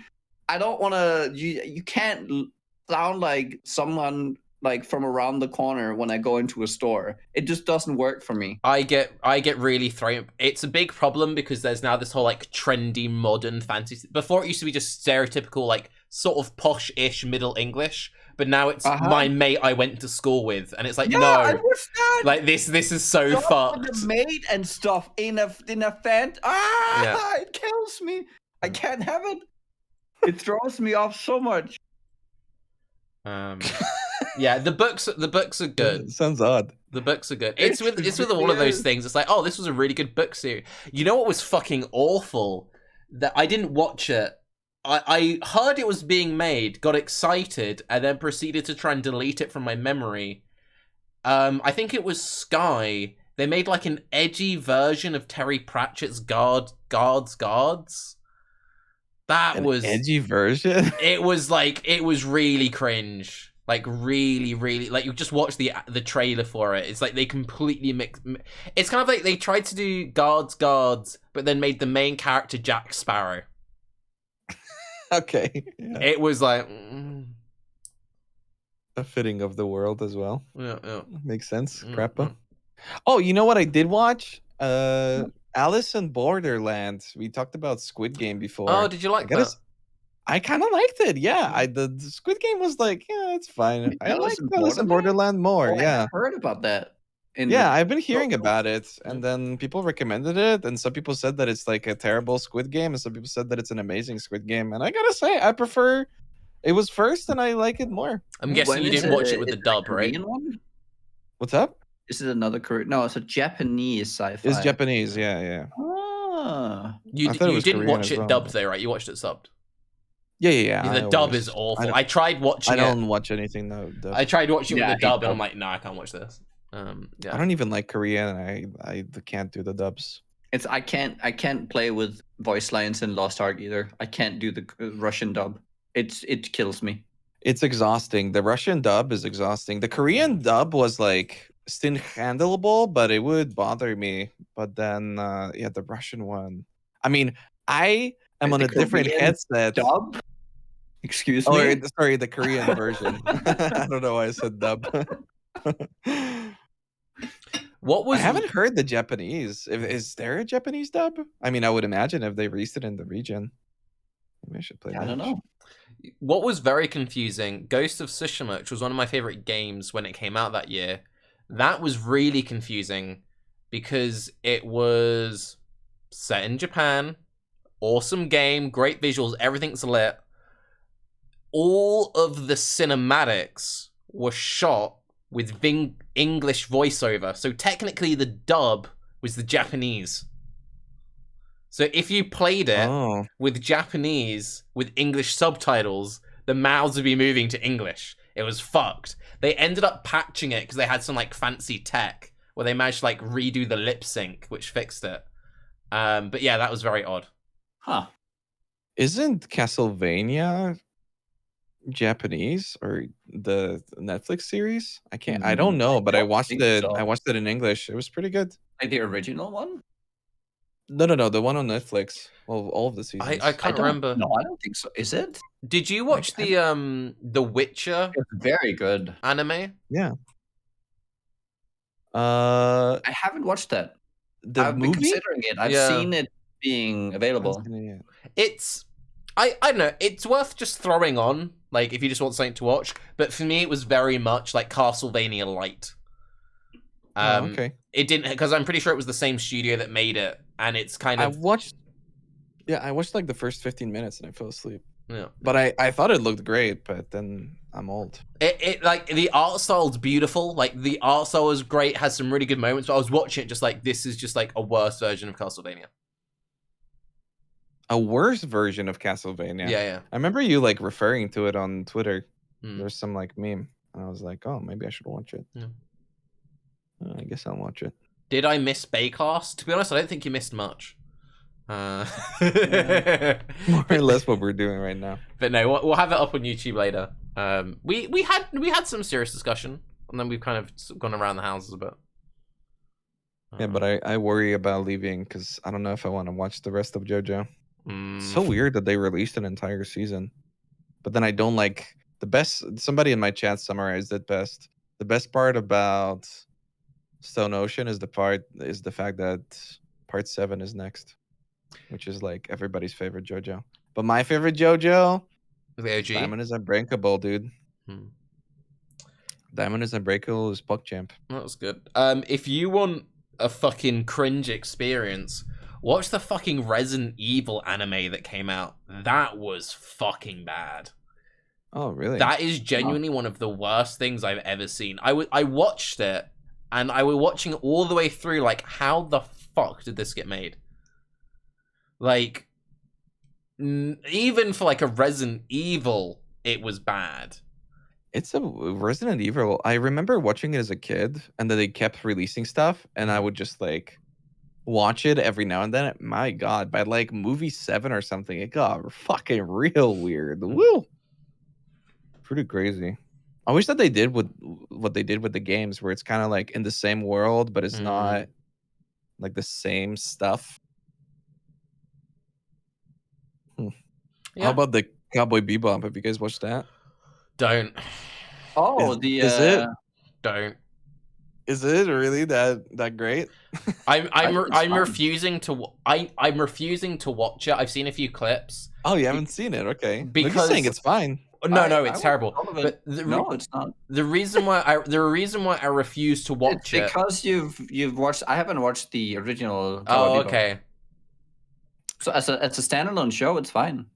I'll say I didn't like Cowboy Bebop that much when I was a kid. I appreciated the animation. I loved the music, but like as far as like the total package, I remember watching that as a kid on like what was it? It wasn't Toonami, or was it the thing that would play after Toonami. Cartoon Network? Yeah. I think it might have been Toonami. It would be like late night Cartoon Network, and it would play anime. I remember being like, yeah, this is a show, you know, kind of the same with like Knights of the Zodiac and all this sort of shit. It was a show. You still haven't watched Samurai Champloo, have you? No. So good. I see. I'm holding off because I am still living off of Ping Pong the animation vibe. So like that has like recharged my love for anime, because I really fucking lost it. I gotta say, it shit just hasn't been the same for a while for me, and I haven't been watching any anime. I'm mostly read nowadays. So like now this JoJo stuff is like really revitalizing, but then Ping Pong, oh my fucking God, that like fully recovered me. So when I fully lose that juice, that's what I'm gonna do, Champloo. Unless you're debating me. Oh no, it's good. It's so good. I remember watching like AMVs when I was a kid of that, and enjoying it, and I thought it looked pretty Also, cool, like one of the main story. characters is literally like what I imagine your idealized version of yourself is. Yeah. Yeah. Okay, I see it. It's fucking. I mean, less so now that you've had the surgery, but like when you still had glasses. Oh yeah. Yeah, he's got like he's samurai dude. He's got the little ponytail, the little glass vibe. Right. I still remember when you dude. saw that one Asian dude on YouTube, and you were like, "This is what Raiz wishes he looks yeah, like." Yeah. Oh, really, yeah. I'm gonna go bald soon, by the way. Like, I'm actually shaving that. You keep talking about it. I mean, I talked about it one time, but yeah, I think I'm gonna do it. It's gonna be interesting. When are you gonna do it? I think I'm gonna wait for summer because I don't want to like fake tan, and I've had long hair like my entire life, so I'm kind of scared that I'm gonna look like a chemo patient. I'm gonna be really wait. like. Wouldn't you shave it during winter? No, because like, how do I tan it? Isn't it just gonna be like super pale? What sun are you getting now? No, now I'm not getting sun, but then I would go out and it would tan up naturally during summer. I feel like one of us is being really dumb, and I can't tell which one of us it is. I feel like surely you're pale now, right? So just shave now, and then you're just gonna be pale all over. Oh, you mean as if like my face is pale now? Yeah. So it fits the pale head. Yeah. I don't feel like I'm because also it's one of the. I feel like it's one of those things where like if you were to shave now and you decide you don't like it, it's cold, so you can wear like hats and stuff. Oh, no, this is the worst because then you're forced to it. Oh, shaving now in the cold, like going. I hate getting a short haircut in the winter. I kind of like it. I always cut my hair the shortest because it's easier to wear a helmet for snowboarding. So. Oh, right. That kind of like. True. Yeah. But then GGG fucked me. I was going to take a 2-week trip. Go shave it? Yeah. I'll do it right now. No, I won't. I'm scared. I don't know. On one side, I'm not scared. On the other side, it's a weird thing. So, fun fact. When I last had so I used to have long hair when I was like 20, and I buzzed it all off. And I wished I've been wanting to grow my hair out again for like 10 years, and I just got around to it now. It was cool. When I buzzed it, I'm like, this looks cool, and I was into it for like 2 weeks, and then I'm kind of like, I either need to keep buzzing it, because I feel like that's one of those things. Like if you do a proper because I went down to like a 0. Like, see, I feel like you would look good. You would look psycho, but like in a good way. Like, that's a fucking bald guy with confidence. Exactly, but like you have to maintain it at a 0. The second you decide I'm gonna grow it out a bit, you look like a fucking moron. Because then it's like, holy fuck! I never realized how much you look like Nico Tulo. Link. Who? The Lost Ark streamer Nico. Oh. You have like very similar facial features. Right, Link.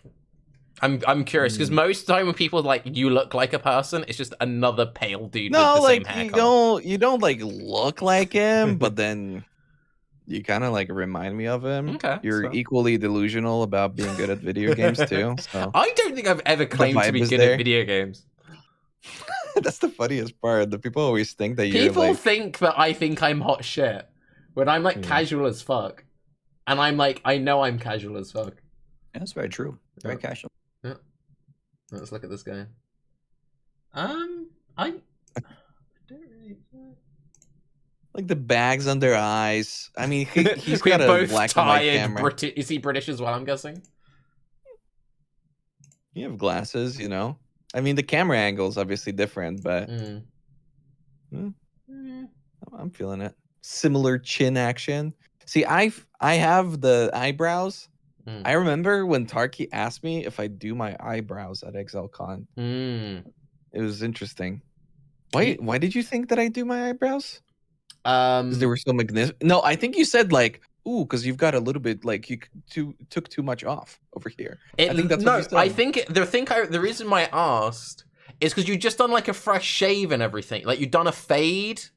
and your eyebrows were looking very pointed. Oh, I So had my. It kind of I looked had like my hair open and everything. Yeah, it kind of looked like you were like, oh, I've put an effort in and I've just blasted everything, you know. It looked like you'd just been like, you know. No. That was effortless. I looked that good effortless, Tarke, at that point. I still like that whenever we meet, you're like, you've grown taller, and it's just no, your posture's gotten worse every year. My posture's so bad now. I look like Forsen. It's really nasty. It's gonna keep getting worse too, because My shot. I mean, every streamer, I've got like the Liddy leant forward shoulder thing, rolled shoulders, but otherwise my posture's pretty good. I don't really roll my shoulders, I feel like, but it kind of looks like it because I your pull my back's hair like that. forward. Yeah. But then like I've got an open chest usually. But then yeah, my back's all fucked up. It's probably the worst thing that I like. If I could name one thing that I dislike about myself, it's that. Everything else, I'm great. This one thing, and it's gonna keep getting worse too. The posture or the hair? I mean, both are gonna keep getting worse, but the hair I don't mind. Okay. You know, I was really scared of like, because one day I woke up and I went to the mirror and I'm like, I'm fucking balding. I'm missing like a lot of hair in this sector. All of a sudden, it felt like, and then I saw my mom after not seeing her for like 2 weeks, and she's like, "Dog, yo hair, you're the balding." And I'm just like, and I was already freaking out about that. Started having like nightmares about going bald and everything. And now, I don't know. I'm kind of cool with it. That's good. So my plan is like, shave the shit off, see how I look bald. If I look good, then fine. If not, then I'm gonna probably start doing some prevention stuff. I mean, didn't you do like minoxidil for the beard and shit? So like, just I did do minoxidil for the beard. Yeah. Did you do microblading as well? No, I didn't do any like micro needling or anything like that. I didn't have to. I only did it for 6 months too, and I fucking grew an entire beard. You're supposed to do it for like a year to keep it, but I mean, I'm still patchy like over here and over here, but honestly, from not being able to grow a beard or like even connect any of this, fucking came out pretty good. So pretty happy with that. But then I feel like, it does. I don't know, taking anything that affects you hormonally in any way, like that wouldn't really, but at the same time, it's like minoxidil originally was like heart medication for like heart palpitations, and some people would get I never had any issues, no problems, but you don't know the long-term issues of something like that, so Sounds to me not very good for your skin either. Like you're gonna be like really drying for the yeah, skin. it was really like doing it with a beard on was a lot of effort. You had to moisturize like 3 times a day. Shit really wears you down. It gets really itchy some days. Not really, I wasn't really like flaky or anything, but then just annoying. Balding, bearding, shoulder roll, neck bend, and boulder belly sounds aging, yo. Wait, we didn't talk about boulder belly. What do you mean? I don't know about boulder belly. What's that boulder belly? Damn it. I guess I can see it when I visualize. Yeah, okay. The moment that I realized, because I've always been like skinny, and then also for like many years I was really like into working out, and I remember Lisa specifically. We were at the Twitch Berlin thing, Tarke, and you remember that one night when like it was like pretty late at night and we were all getting like really, really drunk. Was this after the Fortnite party? It was like with an entire group of people. Nikki didn't get to go to the Fortnite party. You fucking casual. But I remember zipping up my jacket. Right. And I was like, I don't like zipping it up because I don't think it looks that good. And Lisa said, oh, I like it that way. And I'm like, oh, really? You like it more? She's like, yeah, I can't see your belly. And I'm just like, oh, shit. I'm fucked up. That's bad. That's bad. And I was like, oh, damn. And also one time, Gucci, I remember standing up and Gucci was like, yo, you've put on some juice, baby. That Like, oh, that makes sense, because I remember you randomly saying to me at TwitchCon, like, yo, Tarke, we need to lose weight. And you were like, really like, oh, dude, like, Tarke, we need to. And when I was like, mean, you were fat. I was like, we? You got juicy at that TwitchCon. I don't think I did, really. I don't know. Maybe. I don't know. My weight fluctuates quite a lot randomly, so possibly. Same. Actually, this reminds me, because we don't... I saw a person that looked like a much like thicker version of your ex-girlfriend, Tarke. Okay. I'm not gonna link it in the chat, but then she's even from like a similar sounding place. Okay. Well, it's not. Hold on, I gotta find it. Just post it in Discord. Yeah. I was like, wait, is she using a different name or something?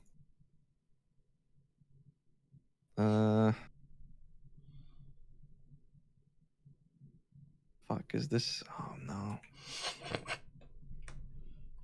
Oh yeah, I got it. Because I even Googled it. I'm like, dude, she's for sure using a different name. Okay, I'll look at this on my phone. So but then I saw the other images. But here in particular, she kind of. Like, hold on. Let's see. I'll tell you if he's on some bullshit chat. Let's look at this. Okay, hold on. Okay, no, I could sort of see what you mean. Yeah. Funnily enough, that actress is in This Country, which was the show I spoke about earlier. Yeah. Yeah. I was like, damn, is she like using a different name? Was he dating a famous person? I mean, that person's like 20 years. Oh my, actually, I don't know how old she is. I think the person's like 40 or some shit.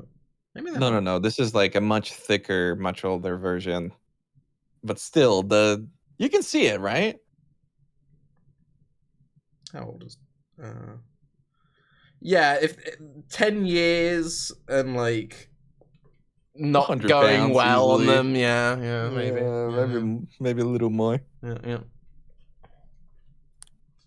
But still, it reminded me of the Fortnite party we went to. You remember Nugi? Sure. So Nugi, Fortnite was really big in the 90s. Hey, tell me about it. And I had to drag you because you didn't want to go to that Raiz, but it was actually alright. Yeah, it was cool. There were a lot of famous people in there. That aspect I didn't like. But otherwise, you didn't like it? Nah. Gross score was poggers, dude. Yeah. To remember you getting a picture for a friend with gross score, and he was cool. Yeah, no, he was actually really cool. That was actually really funny. So there was this.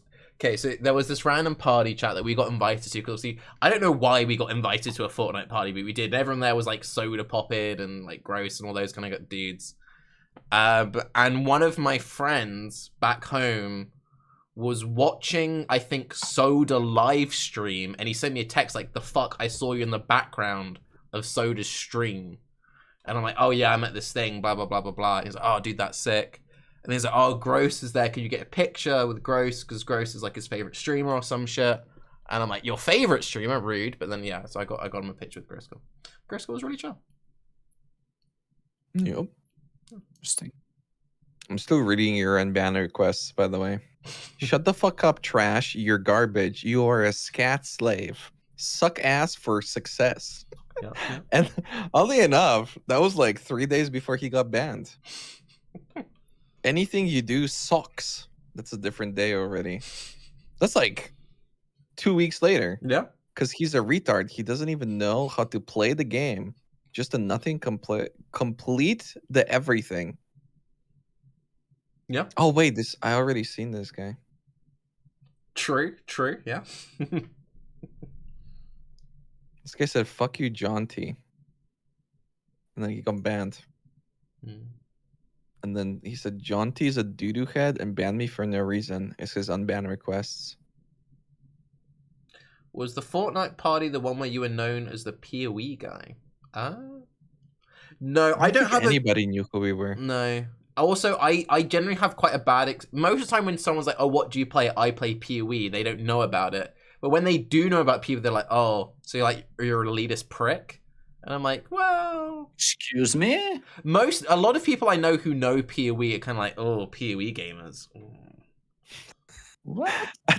At TwitchCon, some guy was like live streaming and he yelled like, hey, Raiz, when I was walking past, and I turned around. I'm like, hey, what's up? And they were looking at me and they went, we play League of Legends. They didn't know who I was. Like straight out. I was like, oh, okay, cool. Well, I guess that's that. I think the funniest thing that happened at TwitchCon was I was queuing up to get something to eat in like the outside food area, and there was this poor dude who looked like he wanted to fucking commit.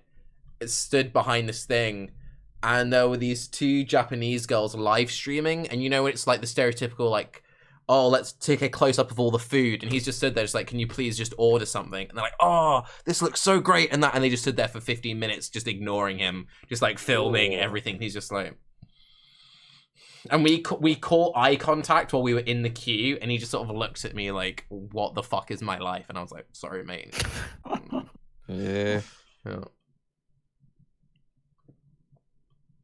Massive respect for anyone in the service industry. Triple respect for anyone in the service industry when you've got some prick trying to live stream your job. Just like, fuck off. Yeah, that was like right after Ice Poseidon got banned and everything. So like live streaming was still booming, but then everybody was trying to get a piece of the fucking pie. That was a pretty odd experience in many ways.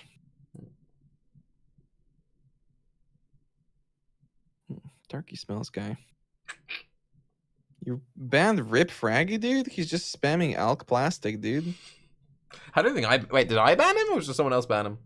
No, Jumba the Fabulous banned him. Tarke, why is your voice so annoying, my dude? Banned by Tarke Cat. Hey, sorry, I learned my lesson. Please unban me. Guess it's time. Actually, that's the funniest thing that's ever happened with the like annoying voice thing. I think I've told the story before, but Bex she recorded a weather video for me and she sent it to me. So one of my weather reports is her doing the weather report, and people are like, who the fuck is this shrill bitch in my? And they just thought it was just some random girl just chatting, and half of them was like, who is this shrill bitch? No, and no one knew it was Bex, and she was just like, bruh. Oh, you said about that she was in one of your videos and then nobody noticed. Yeah, it was so funny. Nice.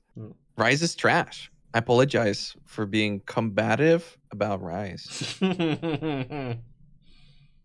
This guy just posted a big frog and all they banned him. I won't spam again. He can get unbanned. He seems right.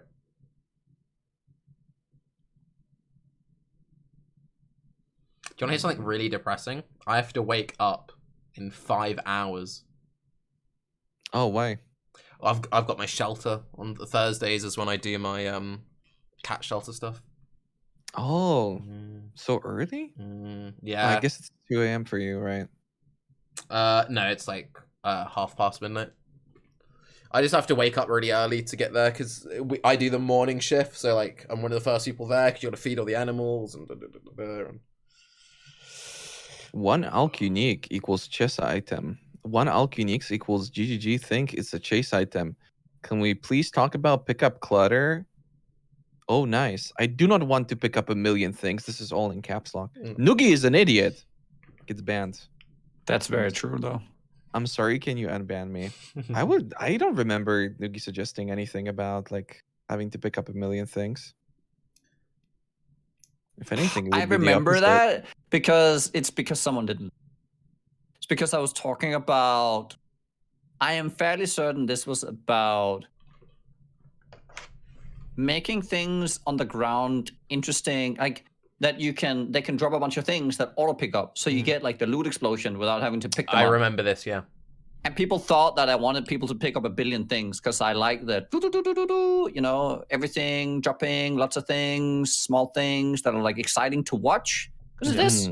Yeah, I remember this. You were And talking people- about yeah. Azurite, and people are like, what do you mean you want to individually pick up every single Azurite shard and 1 gold coin at a time? You're like, no, that's not what I'm saying. Yes, that's exactly what Yeah. I meant. Yeah. Great. Yeah. Well done. Actually, you might find this amusing because I'm an idiot. So you know how they removed the dislike button on YouTube? I thought, oh, what would be really smart? Because I've done stupid like bait troll videos before, and people realize that it's a dumb bait video because the dislike count. I'm like, I can do all the bait videos now and no one will know. So it was like top builds for Delve or some shit, and it was just me just hanging out with my cat like, lol, you got trolled, you moron, la. And I chat for 10 minutes because I'm like, oh, we need to make it long enough so that it looks legit going into it. But what I didn't realize, and that's why I didn't upload it publicly, is I opened the video right away with me just hanging out with my cat. What I should have done is like being in POB for at least a minute and then being like fucking about, because the problem is like as soon as you click, they see that, oh, I'm just hanging out with my cat. It's not a real video. So I ended up not uploading it. But yeah, I need to try and make the best of a bad situation with the dislike. The dislike thing, it just looks. I miss seeing my little lightsabers, like little bars. I miss that. You know? Yeah, I miss it too. They fucked up. Yep.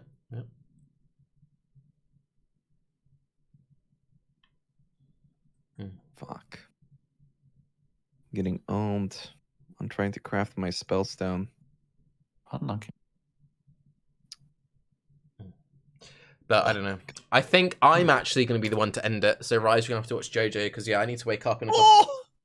I nailed it in the end. 4 slowness, 5 master's potential, 5 backstab master. I'm an animal. All right, fuck you, Tarke. Okay. Well, I'd like to thank everyone for hanging out. Best of luck in Delve, you two. Hope you have a chill. Yeah, you as well. Bye, Nedge. Bye. Bye, bye, bye, bye. Bye. Bye. Bye.